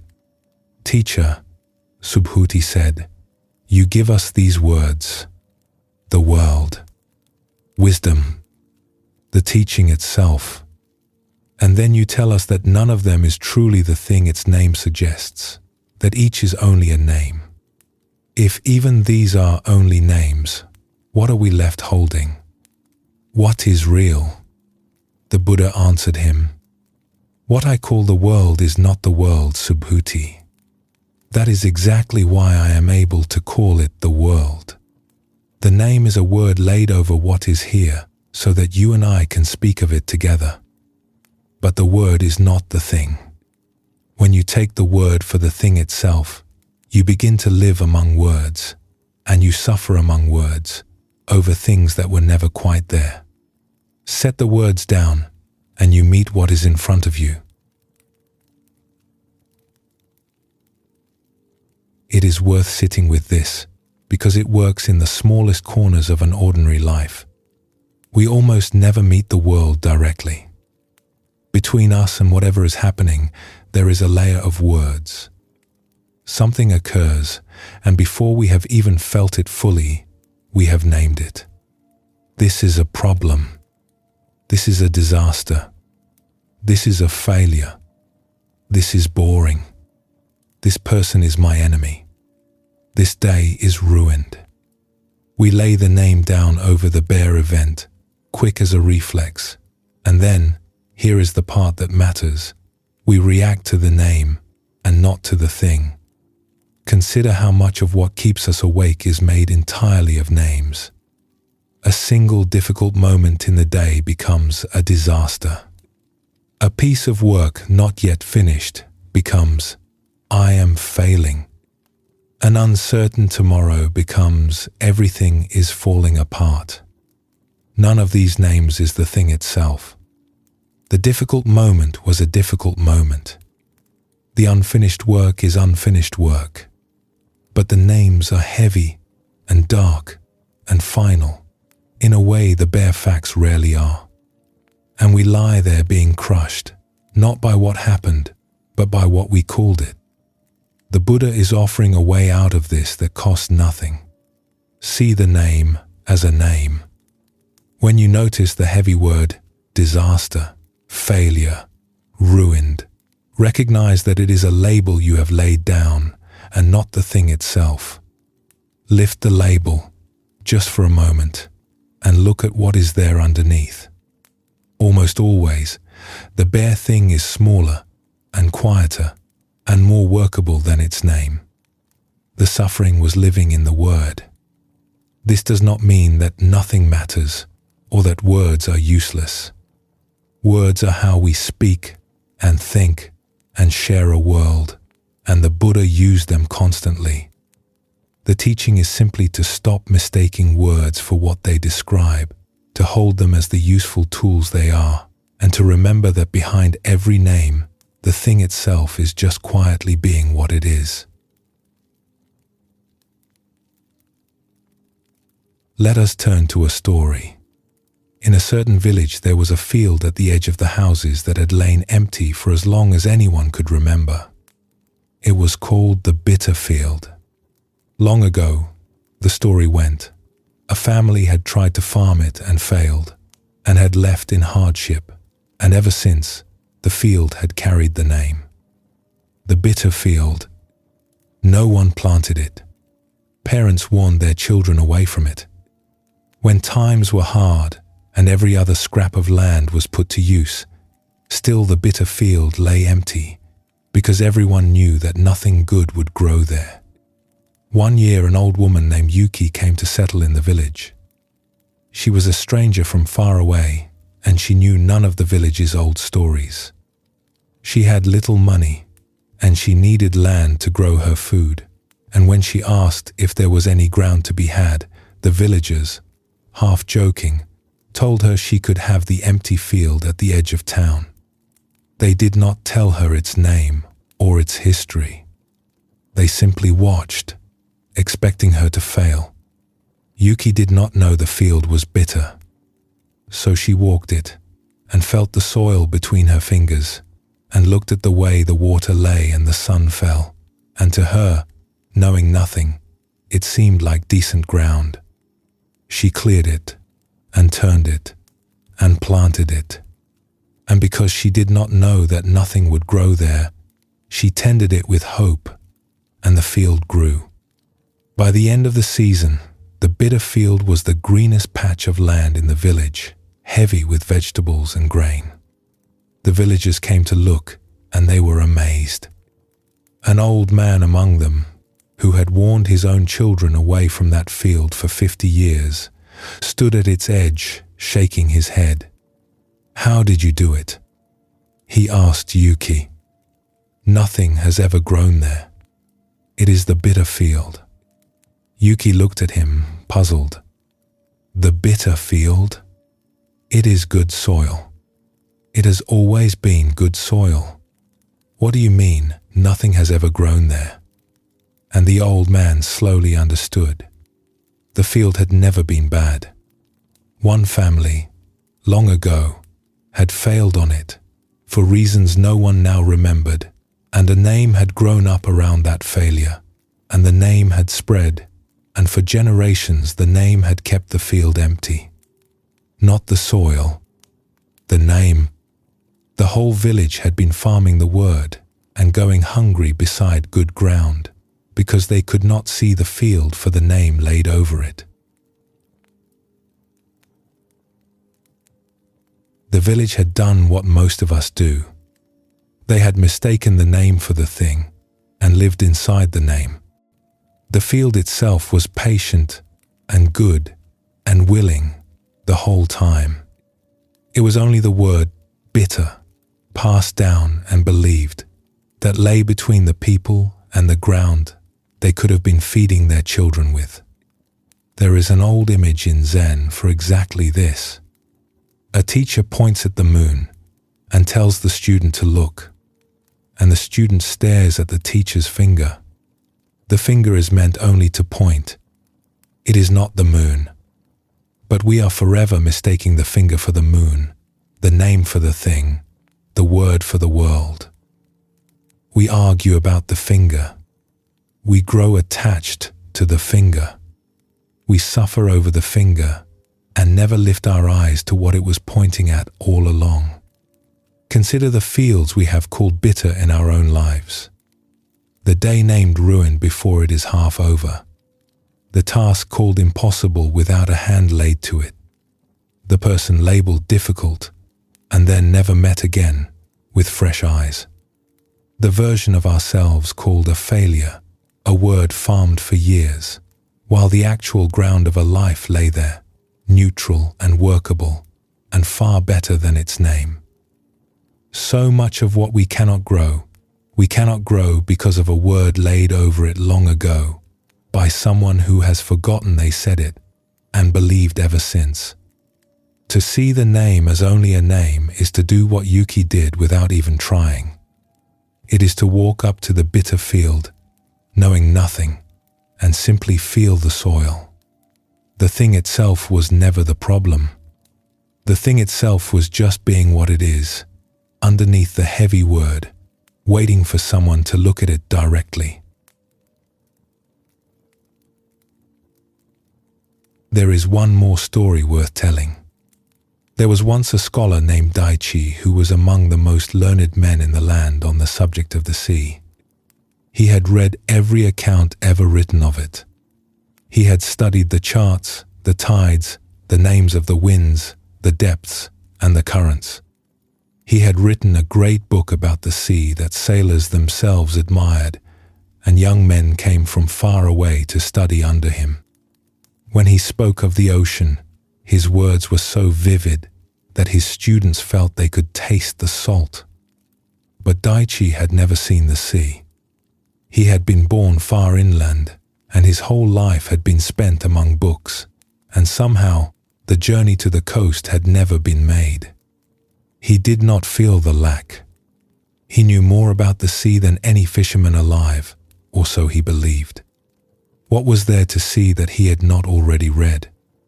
In his old age, at the urging of a student, he finally made the journey. It took many days, and at last he came over a rise in the road, and there it was. The sea. It was nothing like his words. It was a vast, living presence, breathing, roaring, glittering, all the way to the edge of the world, with a smell and a sound and a cold spray on his face that no sentence he had ever written had come close to holding. He walked down to the water in silence. An old fisherwoman was mending her nets on the shore. She had never read a book in her life. She did not know a single one of the words Daichi had spent his years arranging. But she had known the sea since she was a child, the real one, the wet one, the one that fed her and frightened her and rocked her to sleep. Daichi stood in the shallows with the water around his ankles, and something in him that had been certain for 50 years went quiet. "I have written a book about this," he said, almost to himself. "I thought I knew it, and every word I wrote was true, and not one of them was the sea." The old fisherwoman glanced up from her nets. "Words about the water," she said not unkindly, "are a fine thing, but you cannot sail on them, and they will not catch you a fish. For that, you have to come down to the water." And she went back to her work, while the old scholar stood in the cold living truth of the thing he had named all his life, and never, until now, met. Daichi's words were not false. Every sentence he had written was true and careful and good. The trouble was never that his words were wrong. The trouble was that he had mistaken them for the sea. He had spent his life with the map and come to believe he had been to the country. This is the subtler half of the teaching, and it reaches into everything. The names are not only the heavy, false labels like bitter and ruined. Even our true and careful descriptions, even our best understanding, even the most beautiful words anyone has ever written are still words. The map is not the country. The menu is not the meal. And a person can spend a whole life studying the map, arguing about the map, perfecting the map, and never once stand in the actual country, which was there the entire time, just past the edge of the page. There is an old line from a Taoist teacher who said that the fish trap exists for the sake of the fish, and once you have caught the fish, you can forget the trap. And words exist for the sake of their meaning, and once you have caught the meaning, you can forget the words. He said he longed to meet a person who had forgotten words, so that he might have a word with them. It is a joke, and it is also the whole teaching. Words are traps for catching meaning. They are not the meaning.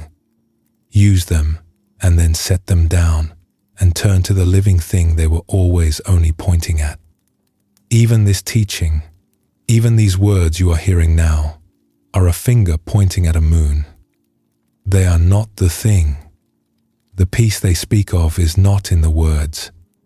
It is in the bare quiet of this moment, which no description has ever managed to hold, and which is right here, underneath everything that could be said about it. So here is something to carry with you tonight.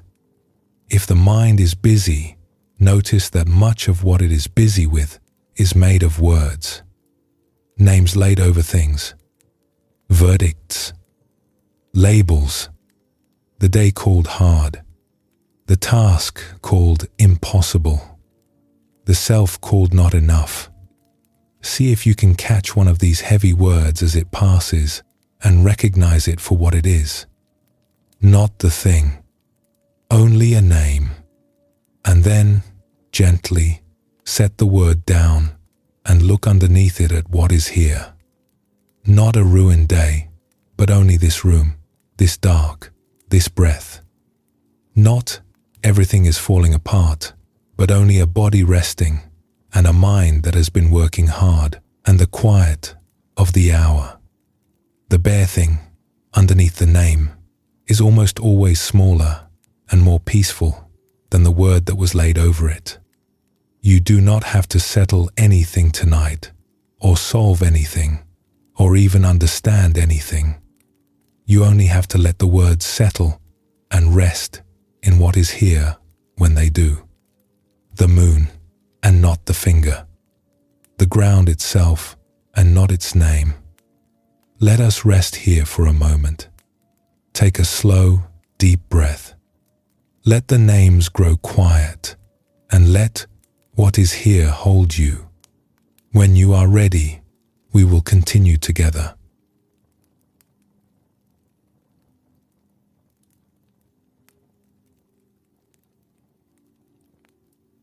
Subhuti had been a devoted student for many years. He held the Buddha's teachings as the most precious things he owned. So when the Buddha turned to him and spoke, what he said must have surprised him, the way it surprises most people who hear it. Even this teaching, Subhuti, the Buddha said, even these very words are not meant to be held forever. They are meant to be used and then set down. Subhuti was troubled by this. But teacher, he said, your teaching is precious beyond measure. It is the very thing that carries us toward freedom. Surely we should hold to it always and never let it go. Let me give you an image, Subhuti, the Buddha said. Imagine a traveler who comes to a wide river. There is no bridge, and he must cross.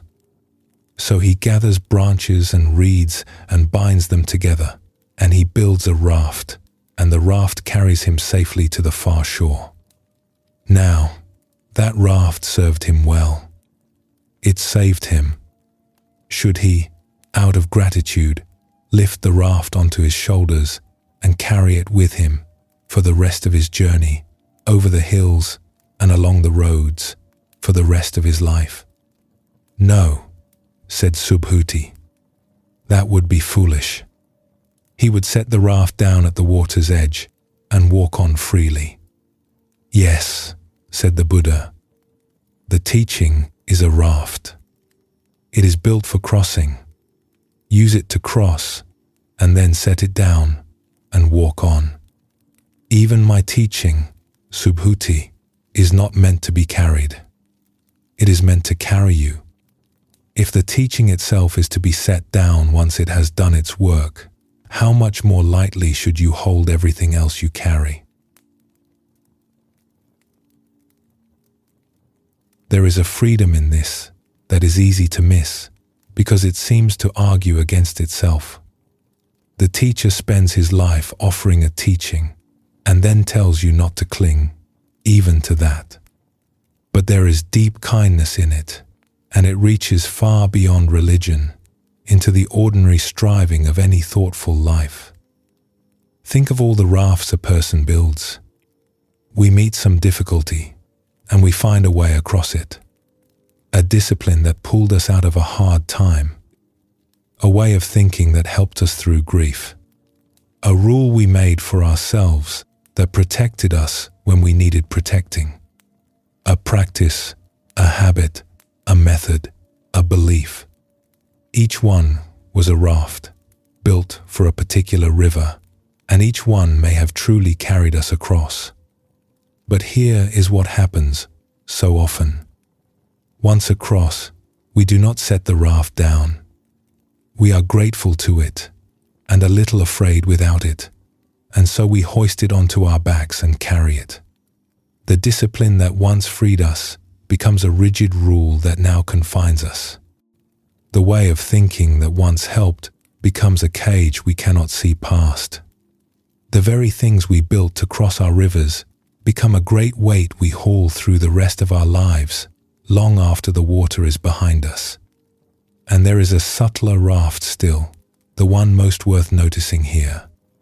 The seeking itself, the effort to grow, to improve, to become wiser and calmer and better. This is a fine raft, and it carries many people across real rivers. But it too can become a burden never set down, so that a person spends their whole life working on themselves, never once allowed to simply arrive, to sit on the far bank and rest. Because there is always another raft to build, another crossing to make, another way they ought to be better than they are. The Buddha is offering permission that few people ever give themselves. You are allowed to set the raft down. You do not have to be crossing a river every moment of your life. You do not have to carry every tool that ever helped you. When a thing has done its work, you can lay it at the water's edge with gratitude and walk on with empty hands and a lighter back. There is a story for this. There was once a man named Haru who fell gravely ill and was healed by an old village healer named Tomi. The illness had been long and frightening, and the medicine that cured it was a bitter tonic that Tomi prepared for him to be taken every morning. Haru drank it faithfully, and slowly, over many months, his strength returned, and the illness left him, and he was well again. But the illness had frightened him badly, and so, even after he was well, Haru kept drinking the bitter tonic every morning. He was afraid that if he stopped, the sickness would return. The tonic had saved him once, and he could not bring himself to trust his own health without it. Years passed, and still, every morning, he drank the bitter medicine.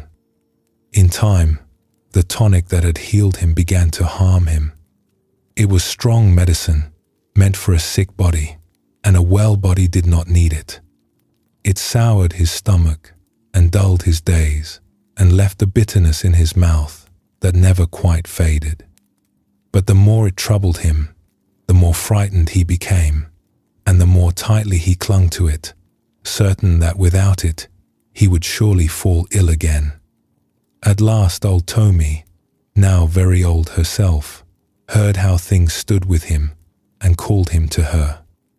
"Haru," she said, "why are you still drinking the tonic I made you?" "To keep the illness away," he said. "It saved my life. I dare not stop." The old healer shook her head slowly.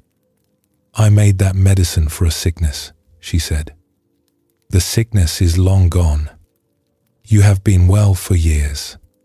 The tonic was never meant to be drunk by a well man. It was a boat, child, to carry you from sickness back to health. You crossed that water a long time ago, and every morning since, you have climbed back into the boat and sat in it on dry land, drinking bitterness, afraid to step out onto the shore where you have been standing the whole time. Put it down. You are well. Walk on." Haru wept, for he saw that it was true, and that his fear had kept him sitting in a boat in the middle of a field, drinking a cure for an illness he no longer had. The next morning, for the first time in years, he did not drink the tonic, and the day after that, and slowly the bitterness left his mouth, and his days grew bright again, and he was, at last, not only well, but free. The Buddha's teaching has often been called a medicine, and there is great wisdom in the comparison. Medicine is a necessary and beautiful thing when you are sick, and a well person who keeps dosing themselves out of fear does themselves harm. The point of the medicine was never the medicine. The point was your health. Once you are well, the loving thing the medicine can do is to be set down. So many of the rafts we will not put down are held in place by fear, exactly as Haru's tonic was. The strict rule we made in a hard year, that we keep enforcing on ourselves in years that are no longer hard. The wariness that protected us once, that we carry now into rooms full of people who mean us no harm. The grim discipline that pulled us up out of some low place, that we go on applying long after we have climbed out, because we are afraid of who we might be without it.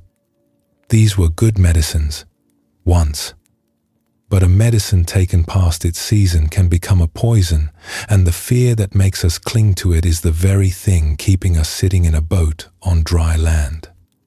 There is an old understanding in this tradition that even the highest teachings are like this. The teachers warned their students against clinging even to the Buddha, even to enlightenment itself, as fixed things to be grasped, because the moment you grip them, they become one more weight to carry, one more boat hauled across the hills. The whole of the path is meant to make you lighter, not to load you down. If a practice is making you heavier, more rigid, more afraid, then somewhere a raft has been lifted onto your back that was only ever meant to be ridden across the water and left behind. Let us turn to one more. In a mountain monastery there lived a young monk named Sho, who was the most diligent student anyone could remember.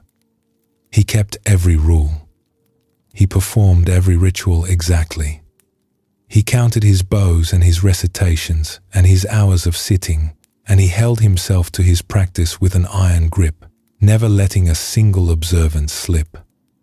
The other monks admired his discipline, and yet Sho was not at peace. His face was tight, his shoulders were high, and there was a grimness in him that only seemed to grow the harder he practiced. One evening, the old teacher of the monastery found Sho redoing a set of bows because he feared he had not done them perfectly the first time. The old man watched for a while, then asked him to walk in the garden. "Sho," the teacher said, "why did you first take up these practices, all these bows and recitations and rules?" "To quiet my mind," Sho said, "to free myself from my restlessness and my fear, to find peace. And after all these years of such perfect practice, have you found it? Are you free? Are you at peace?" Sho was silent for a long moment. "No," he admitted, and his voice shook. "I am more afraid than ever. I am afraid every day that I will perform a practice wrongly, or miss one, or fall short. The rules fill me with dread." The old teacher nodded, as if he had expected this. "The practices are a boat," he said. "They were given to you to carry you across, from a restless mind to a still one, from fear to freedom. That is their only purpose. But you have fallen in love with the boat. You polish it, you measure it, you guard it, you are terrified of scratching it. And so you sit in your perfect boat, gripping its sides, and you never reach the far shore, because you have forgotten that the shore was ever the point. The rules were meant to carry you to peace. You have made them into one more thing to fear." Sho stood very still. "Then what should I do?" "Use them lightly," the old man said. "Let them carry you. and hold them loosely enough that they can. A boat gripped too tightly cannot float. Practice as a way across, not as a thing to protect. And on the day they have carried you over, you will find that you can step out and leave them at the water's edge and walk into the stillness with nothing in your hands at all. Sho had done what the most earnest among us are most likely to do.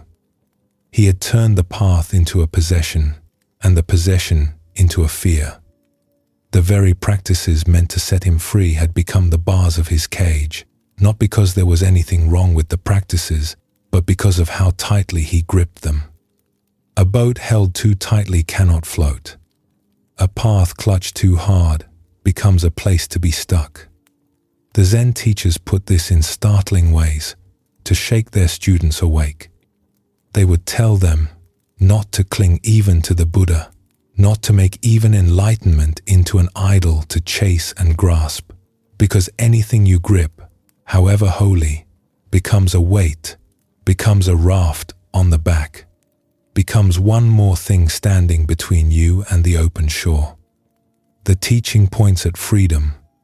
The moment you clutch the teaching instead of letting it carry you, you have traded the freedom for the finger pointing at it. This is a gentle permission, and one of the hardest to accept, because we are praised all our lives for effort and striving and holding on. You are allowed to arrive. You are allowed to stop building rafts for a while and sit on the bank and rest. The point of every practice, every discipline, every teaching, including this one, is to bring you to a peace that needs none of them. And when you taste that peace, even for a moment, you can let the raft drift away down the river and simply be there, on the shore, with nothing to carry and nowhere left to cross. So here is something to carry with you tonight, or rather, something to set down. Most of us are carrying rafts to bed. The plans for tomorrow we are still rehearsing, as if rehearsing were a duty. The standards we are holding ourselves to, even now, even here. The quiet sense that we ought to be doing something, improving something, solving something, even as we lie in the dark. These are rafts, and the night is not a river to be crossed. It is a shore to rest upon. So, for tonight, let yourself set the rafts down. You do not have to fix yourself tonight. You do not have to make progress, or be better, or work anything out. Whatever you have been carrying, the disciplines, the worries, the endless project of becoming who you think you should be, you can lay it all at the water's edge, just for now. It will be there in the morning if you truly need it. Tonight, you are allowed to arrive. Set down the raft. Step onto the shore. Rest, with empty hands and a lighter back, in a stillness that asks nothing more of you, and that you do not have to build, or earn, or cross to reach. It is already here, and you are already on it. Let us rest here for a moment. Take a slow, deep breath. Set down whatever you have been carrying, and let the shore hold you. When you are ready, we will continue together.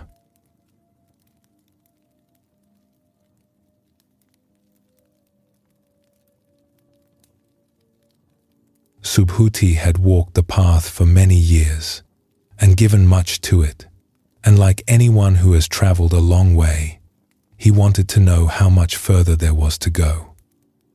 "Teacher," he said, "we have come so far and worked so long. Tell me, how much further is there? Where does this path finally lead? When will we arrive at the place you are guiding us toward?" The Buddha looked at him for a moment before he answered. "Subhuti, if anyone says that the one who is awake comes from somewhere or goes somewhere, that he arrives and departs the way a traveler does, they have not understood me. The awakened one does not come and does not go. There is nowhere he is journeying from and nowhere he is journeying to. This is why he is called the one who has thus come. He comes only from the way things already are, and to that he has never once stopped belonging. Subhuti said nothing, and the Buddha went on, more simply. You ask when you will arrive, but the peace you are walking toward is not waiting at the end of the path. It is the ground beneath your feet, the same ground that has been there the whole way. You may stop walking toward it, Subhuti. You are already standing on it. This comes near the end of the sutra, and it lands like a hand laid on the shoulder of someone who has been hurrying. Stop. There is nowhere to go. Most of us live facing forward, leaning into a future that is always just ahead. We are going toward things. Toward the end of the workday, the end of the week, the holiday, the goal. Toward the moment when the house is finished, the money is saved, the worry is resolved, and we can finally, at last, rest. Life is lived as a long journey toward an arrival that is always a little further on. We are seldom simply here. We are almost always on our way to somewhere else. And there is a quiet ache built into living this way, because the arrival never quite comes. Each place we reach turns out to be one more step, with the real arrival moved a little further down the road. We finish the thing, and there is a new thing. We reach the goal, and the goal becomes a doorway to the next goal. The horizon we are walking toward moves with us, always the same distance away, and a person can walk their whole life toward it and still be leaning forward at the end, still a little short of the place where they meant to begin living. The Buddha is pointing at something that can stop the hurrying. The peace you are traveling toward is not at the end of the journey. It was never somewhere else. It is here, in the only place you have ever been, which is wherever you are right now. There is nowhere to go to find it, because going is the very thing that keeps stepping over it. The awakened do not come or go because they have stopped living in the not yet. They have arrived in the one place a person can ever arrive, which is here, and the one time a person can ever arrive, which is now. This is not a teaching of giving up or of going nowhere in your life. A person can still build the house and save the grain and walk the long road. It is a teaching about where peace lives. It does not live at the finish line. It lives under your feet, the whole way along, available in any moment you are willing to stop leaning forward and simply stand where you already are. Picture this in a story. There was once a young man named Kenji who heard, when he was still young, of a place where a person could finally be at peace. A place where all the striving stopped, where the restlessness ended, where one could lay down the long labor of wanting and simply rest. He did not know where it was, but from the day he heard of it, he wanted nothing else, and he set out to find it. He asked everyone he met where this place was, and everyone sent him onward. Go further into the mountains, said one. Cross the great river, said another. Seek the old woman in the far valley, she will know. And so Kenji walked. For years he walked, over passes and through forests, sleeping under hedges, rising at dawn to walk again, always toward, always almost there. He grew lean and travel-worn, and still he had not found the place where the striving stops, and still he walked toward it. At last, deep in a far valley, he found the old woman he had been told to seek.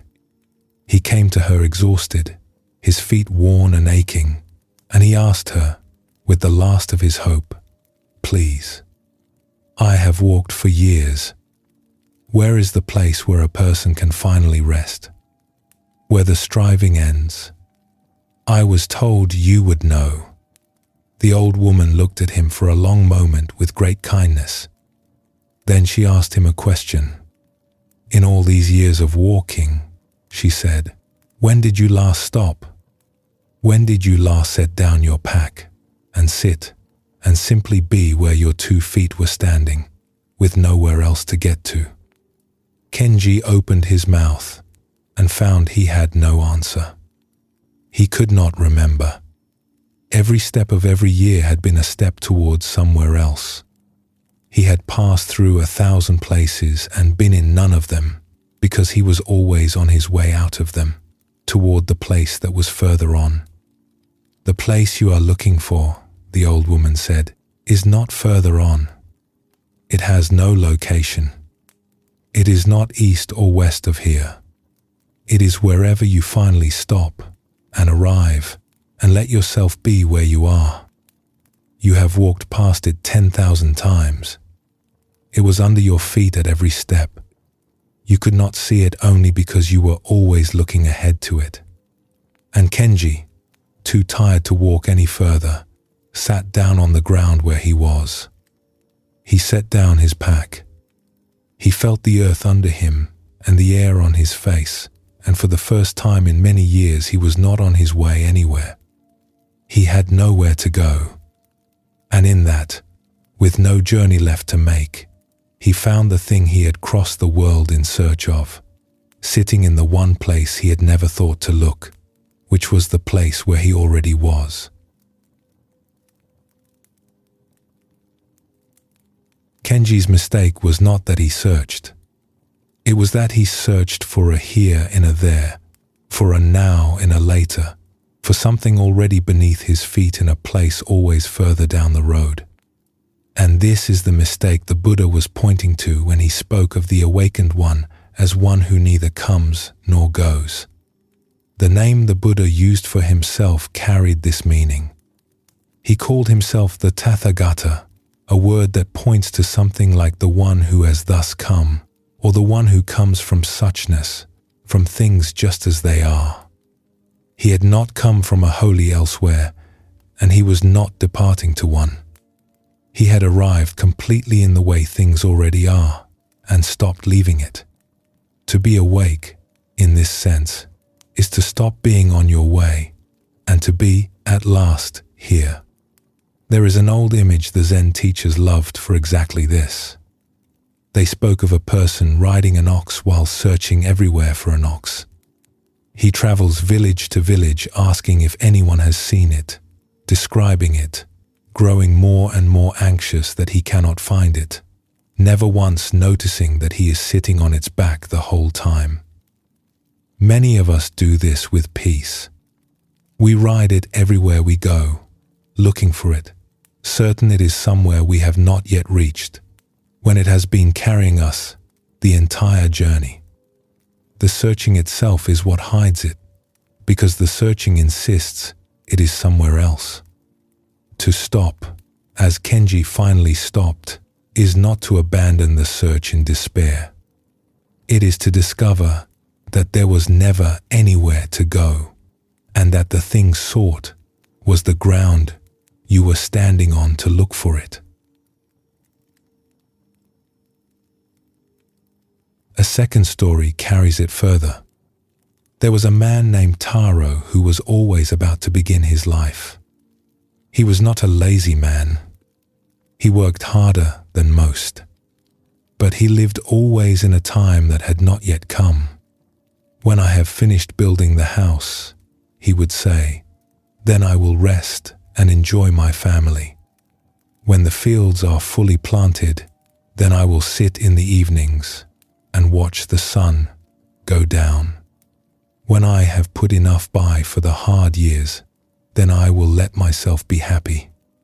There was always a when and always a then, and the then was always a little further on. The house was finished, and he did not rest, because by then there was a barn to build.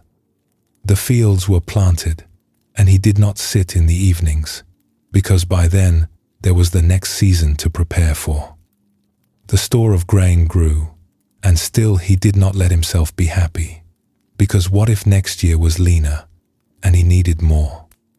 He stood, year after year, on the doorstep of the life he meant to live, always about to step through, never stepping through.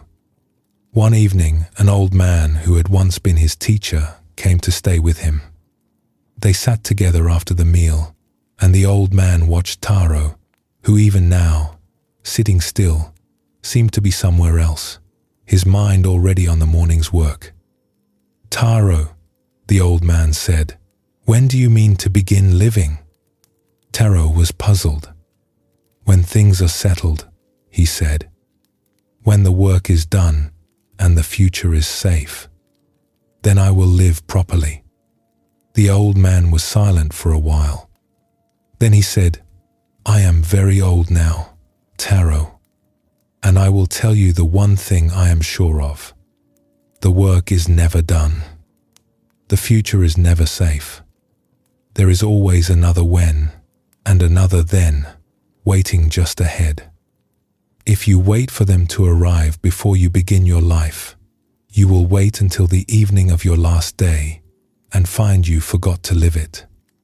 This evening, this very one, with the bowls not yet cleared and the lamp burning low and an old friend beside you, this is not the doorstep of your life.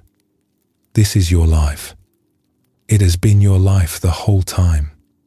There was never going to be a better evening, further on, in which to begin." Taro looked at the room, the low lamp, the cleared and uncleared bowls, the old face of his friend, and something in him that had been leaning forward for 40 years loosened and sat back. There was nowhere he needed to get to. The life he had been saving for later was the one he was sitting in.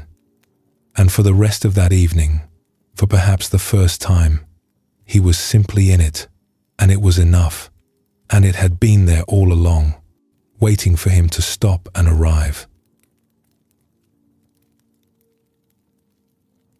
What both Kenji and Taro found is that there is no holy elsewhere, no better time and place where life and peace are really kept. There is only here, and only now, which is the one door the awakened ones walk through, and the rest of us keep hurrying past. The Zen teachers had a saying about what changes when a person wakes up and what does not. Before awakening, they said, a person chops wood and carries water. And after awakening, that same person chops wood and carries water. The work of life does not become something grander or more distant. The dishes still need washing, the fields still need tending, the ordinary evening is still an ordinary evening. What changes is that the person is finally there for it. Before, they chopped the wood while their mind was 3 villages ahead. After, they simply chop the wood, here, now, and the chopping of wood turns out to have been the life they were looking for all along. This is the freedom in having nowhere to go. It does not ask you to reach anything, or become anything, or arrive somewhere you are not. It asks the opposite. It gives you permission to stop reaching, and to find that the place you have been straining toward your whole life is the very place you have never once left. You do not have to get anywhere to be at peace. You only have to stop leaving where you are. So here is something to carry with you tonight, or really, somewhere to stop. For tonight, there is nowhere to go. Notice if some part of the mind is still traveling, still leaning forward into tomorrow, still on its way to something. The morning, the unfinished task, even sleep itself, which the mind can chase as one more place to get to. And then, gently, let the leaning stop. You do not have to get anywhere from here, not even to sleep, There is no journey to make tonight, no arrival you are failing to reach.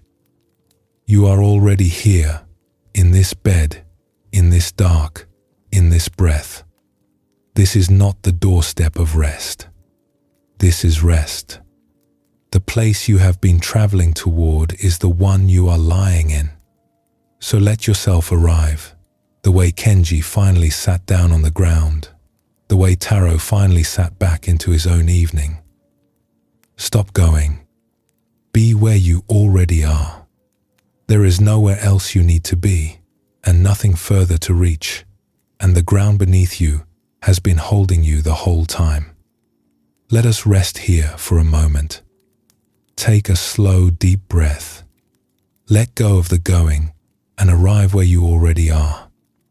When you are ready, we will continue together.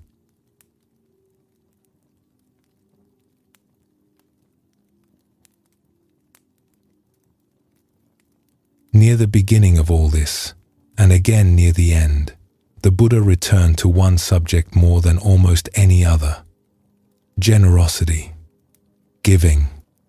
He had spoken of it many times, and always of a particular way he wished his students to give.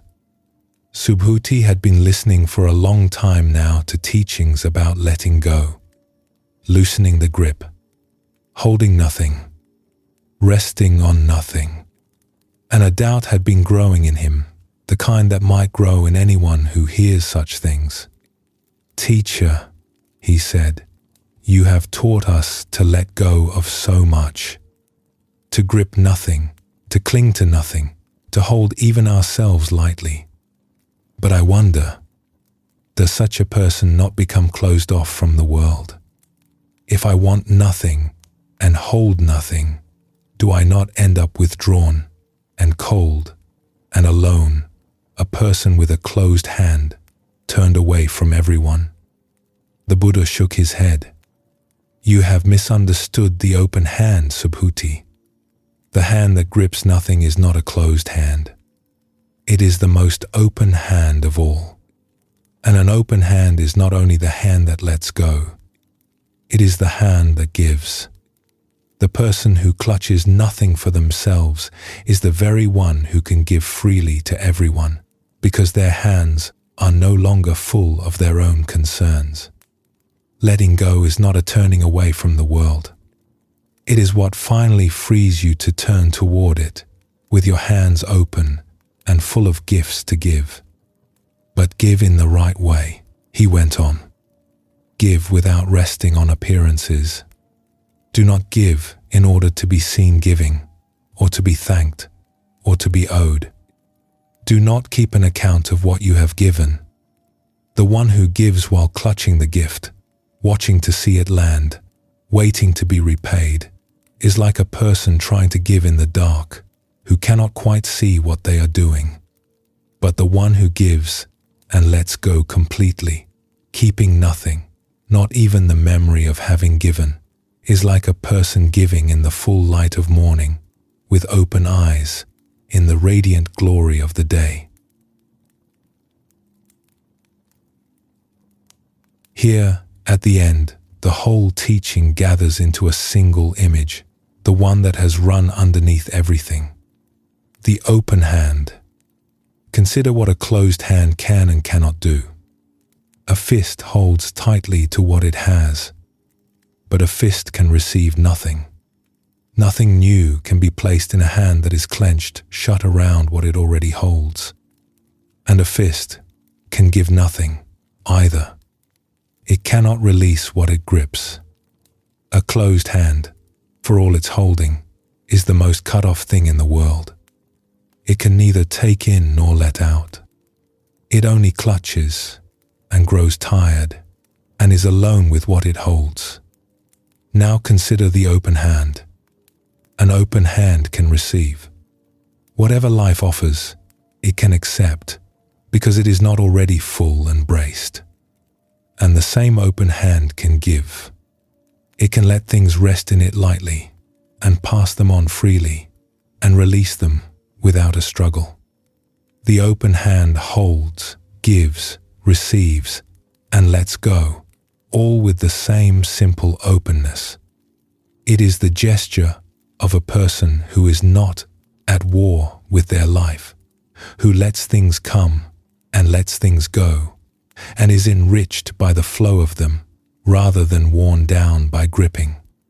Everything in this teaching has been, in one way or another, about opening that hand, loosening the grip on a restless mind, holding the passing things of the world lightly like a bubble that cannot be clutched, letting the mind rest on nothing so it is free to meet everything, setting down the heavy picture of who we think we must be, leaving unkind words where they are spoken instead of carrying them home, lifting the labels we lay over a perfectly good life, setting down the rafts we have carried too long, stopping the endless journey and arriving where we already are. Every one of these is the same hand, opening. And here is where the open hand completes itself. It does not open only so that we can let go and be at peace alone. It opens so that we can give. The peace of the open hand is not a peace that walks away from the world. It is a peace that turns back toward it with empty, open, generous hands, free at last to offer something, because it is no longer clutching everything. A story may make it clearer. There was once a wealthy man named Massa who was known throughout the region for his generosity. He gave to the temples, to the poor, to anyone in need, and he gave a great deal. And yet, for all his giving, Massa was not at peace. He found himself watching, always, to see whether his gifts were noticed. He grew sour when a person he had helped did not thank him warmly enough, or seemed to forget what he had done for them. He kept a careful account in his heart of every gift he had given and every debt of gratitude he believed he was owed. His giving, which looked so open, was, in truth, a kind of holding. His hand gave, but it never let go. It stayed attached to every gift by a long invisible thread, and through that thread he felt every tug, every disappointment, every slight. One day, an old wandering monk came to his gate, and Massa, as was his habit, offered him a generous gift of food and coin. The monk accepted it and thanked him, and then, instead of leaving, looked at him for a moment. "You give a great deal," the monk said, "and you do not look like a man at peace. May I ask you something? When you give, what do you keep?" Massa was puzzled. "When I give, I keep nothing," he said. "That is what giving means. I let it go." "Do you?" said the monk. "Then tell me, the man you helped last winter, who did not thank you as you felt he should, do you still think of him?" Massa's face darkened. "I do," he admitted. "Ungrateful man. Then you did not let the gift go," the monk said. "You gave the coin, but you kept the gift. You are still holding it by the thread of what you feel you are owed. Your hand opened to give, and then closed again around the giving itself, around being seen to give, around being thanked for it. And a hand closed around its own gift cannot feel the lightness of having given at all. It feels only the weight of the thread and every tug upon it. Then how should I give?" Massa asked. "Give and forget that you have given," the monk said. "Give the way the rain gives, which does not stand waiting to be thanked by the field. Let the gift leave your hand completely, the giver along with the gift, so that you do not even keep, for yourself, the pleasant picture of being a generous man. Give in the morning, and by evening do not remember it. That is the only giving that will bring you peace, because it is the only giving where your hand truly opens, and stays open and lets the gift go free. Masa was silent for a long time, and then, slowly, he began to learn a new way to give.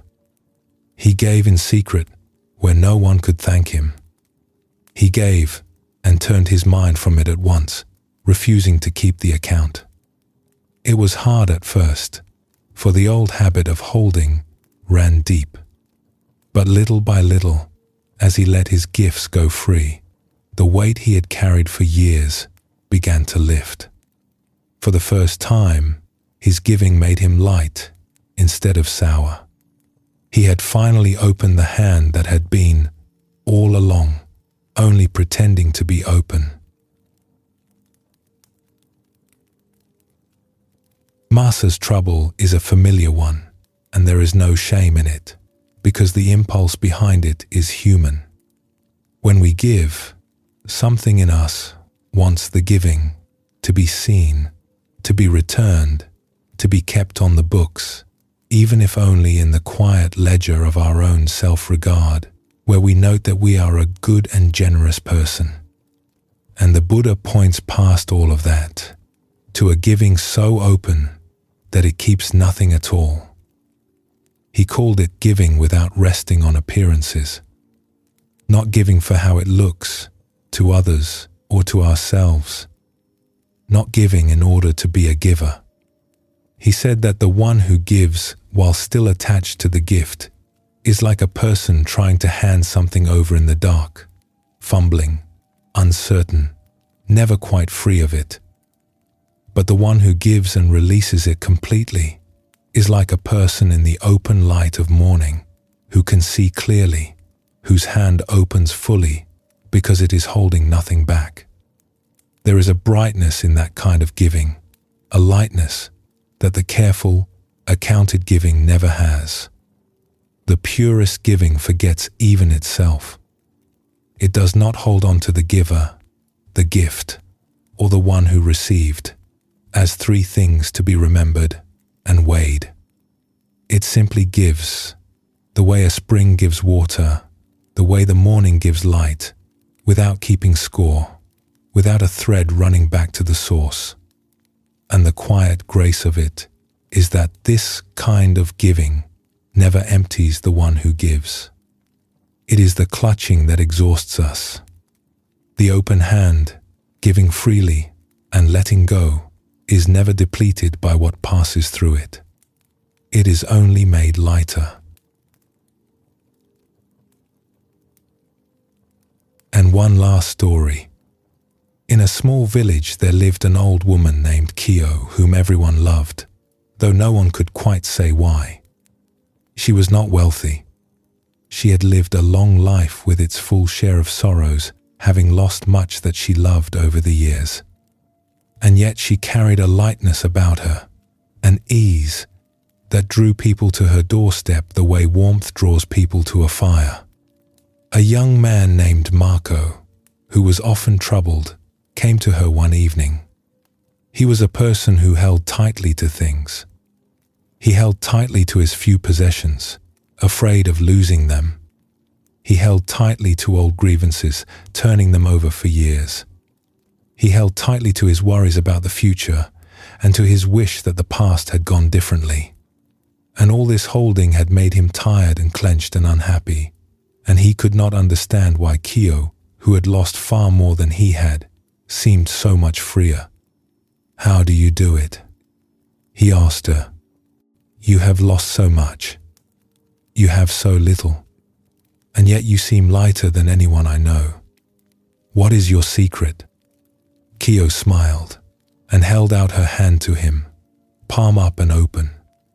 "Look at my hand," she said. "All my life, things have come into it. People I loved, good years and hard ones, small treasures. Each thing came and rested here, in my open hand, for as long as it was meant to stay. And I tried, though I did not always manage it, to hold each one like this, with the hand open, so that while it was here, I could feel it fully, the whole weight and warmth of it. And when the time came for it to go, as everything goes, my open hand could let it leave, without tearing, without a fight. She turned her hand slowly, this way and that. And this same open hand is the one I give with. Because it is not clenched around what it has, it always has something to offer, and it offers freely, and lets that go too. It receives what comes. It gives what it can. It releases what must leave. All with the same open palm. Now look at a closed fist. She made one and held it up. It cannot receive. It cannot give. It cannot even let go of what it holds. It can only grip until it aches. You have been living, Mako, with a closed hand, and you have wondered why nothing can come in and nothing can flow out, and why you are so tired. Open the hand. That is the whole of it. Open the hand and let life move through it, in and out, freely, the way it always wanted to. Mako looked at his own hands, which had become tight fists in his lap without his noticing. Slowly, he opened them, and though nothing in his life had changed in that moment, something in him eased, as though a grip he had been holding for years, without knowing it, had finally, quietly, let go. The old woman's open hand is the heart of the whole teaching and the image beneath every word of it. For everything the Buddha pointed to across this long conversation comes down, in the end, to that single gesture, to holding our life with an open hand. This is a text that has often been called the diamond that cuts through illusion. And it is worth asking, at the end, what the diamond cuts. It cuts the grip. The hard, clenched, frightened holding on to ourselves, to our certainties, to the things and people and outcomes we are so sure we cannot live without. That clenching is the illusion, the belief that if we only grip life tightly enough, we can keep it from changing, keep ourselves safe, keep the bubble from breaking. The diamond cuts cleanly through that grip, and what is left, when the fist falls open, is the open hand. Free, light, able, at last, to hold and give and receive and release, all without fear. And this open hand, it turns out, is not the lonely thing Subhuti feared it might be. It is the opposite. The clenched fist is what isolates us, curled around itself, defending what it holds. The open hand is what connects us to the moment, to the world, to one another. It is the hand we reach out with. It is the hand we give from and receive with and hold another's hand with. The deepest peace this teaching offers is not the cold peace of wanting nothing and needing no one. It is the warm peace of a person whose hands have come open and who can therefore love freely and give freely and let the whole of their life flow through them like light through an open window, holding all of it dearly and none of it too tightly. So here, at the end, is something to carry with you tonight, or rather, something to hold with an open hand. As you lie here, let your hands rest open, palms soft, fingers loose, not gripping anything, and let your hands teach the rest of you what to do. Think of the day now ending, the things you did, the kindnesses you gave, the moments that came and went. Let them rest in the open hand, and then let them go. You do not need to keep an account of them. The good you did today can be given, like a gift, and released, with nothing held back, not even the memory. Think of whatever you have been gripping. A worry, a wish that today had gone differently, a picture of how tomorrow must turn out. Let it rest, for now, in the open hand. You do not have to throw it away. You only have to stop clenching it.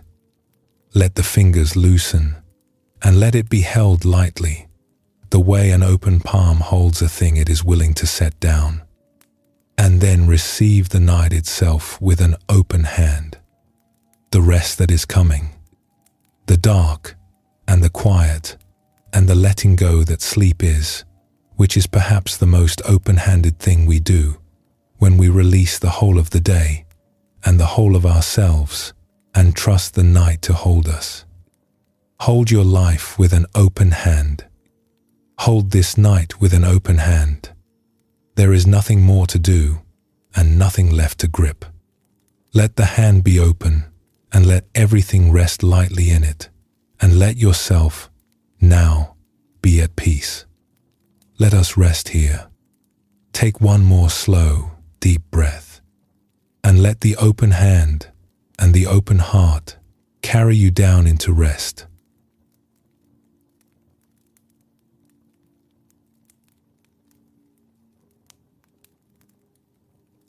You have come to the end of this long, slow walk through the heart of the Diamond Sutra. There is nothing left now to understand, and nothing left to do. You can let all the words go. It may be worth pausing here, at the end, to remember what this old text was, and what it was trying to give us. The Diamond Sutra is one of the most treasured teachings in Buddhism, and at heart, it is something simple. It is a conversation. 2,500 years ago, the Buddha sat with a student named Subhuti, who asked the questions thoughtful people have asked in every age. How should I steady my mind? How should I meet a life that keeps changing? How does a person find peace? The answers the Buddha gave were carried and copied by hand and read aloud in the dark for a very long time, until they reached you tonight. Subhuti himself was no grand figure. He was a student, sitting and listening, asking aloud what he did not understand, the way any of us might. In a sense, his questions were ours, and so the answers are ours as well. Its name carries its whole spirit. A diamond is the hardest thing there is, and it was said this teaching could cut through anything, the way a diamond cuts through stone. But it does not cut to wound. It cuts through illusion, and the illusion it cuts is the grip, the hard, clenched holding on to our certainties, to our images of ourselves, to the things and people and outcomes we are sure we cannot live without. The whole of the sutra is a patient loosening of that grip, one finger at a time.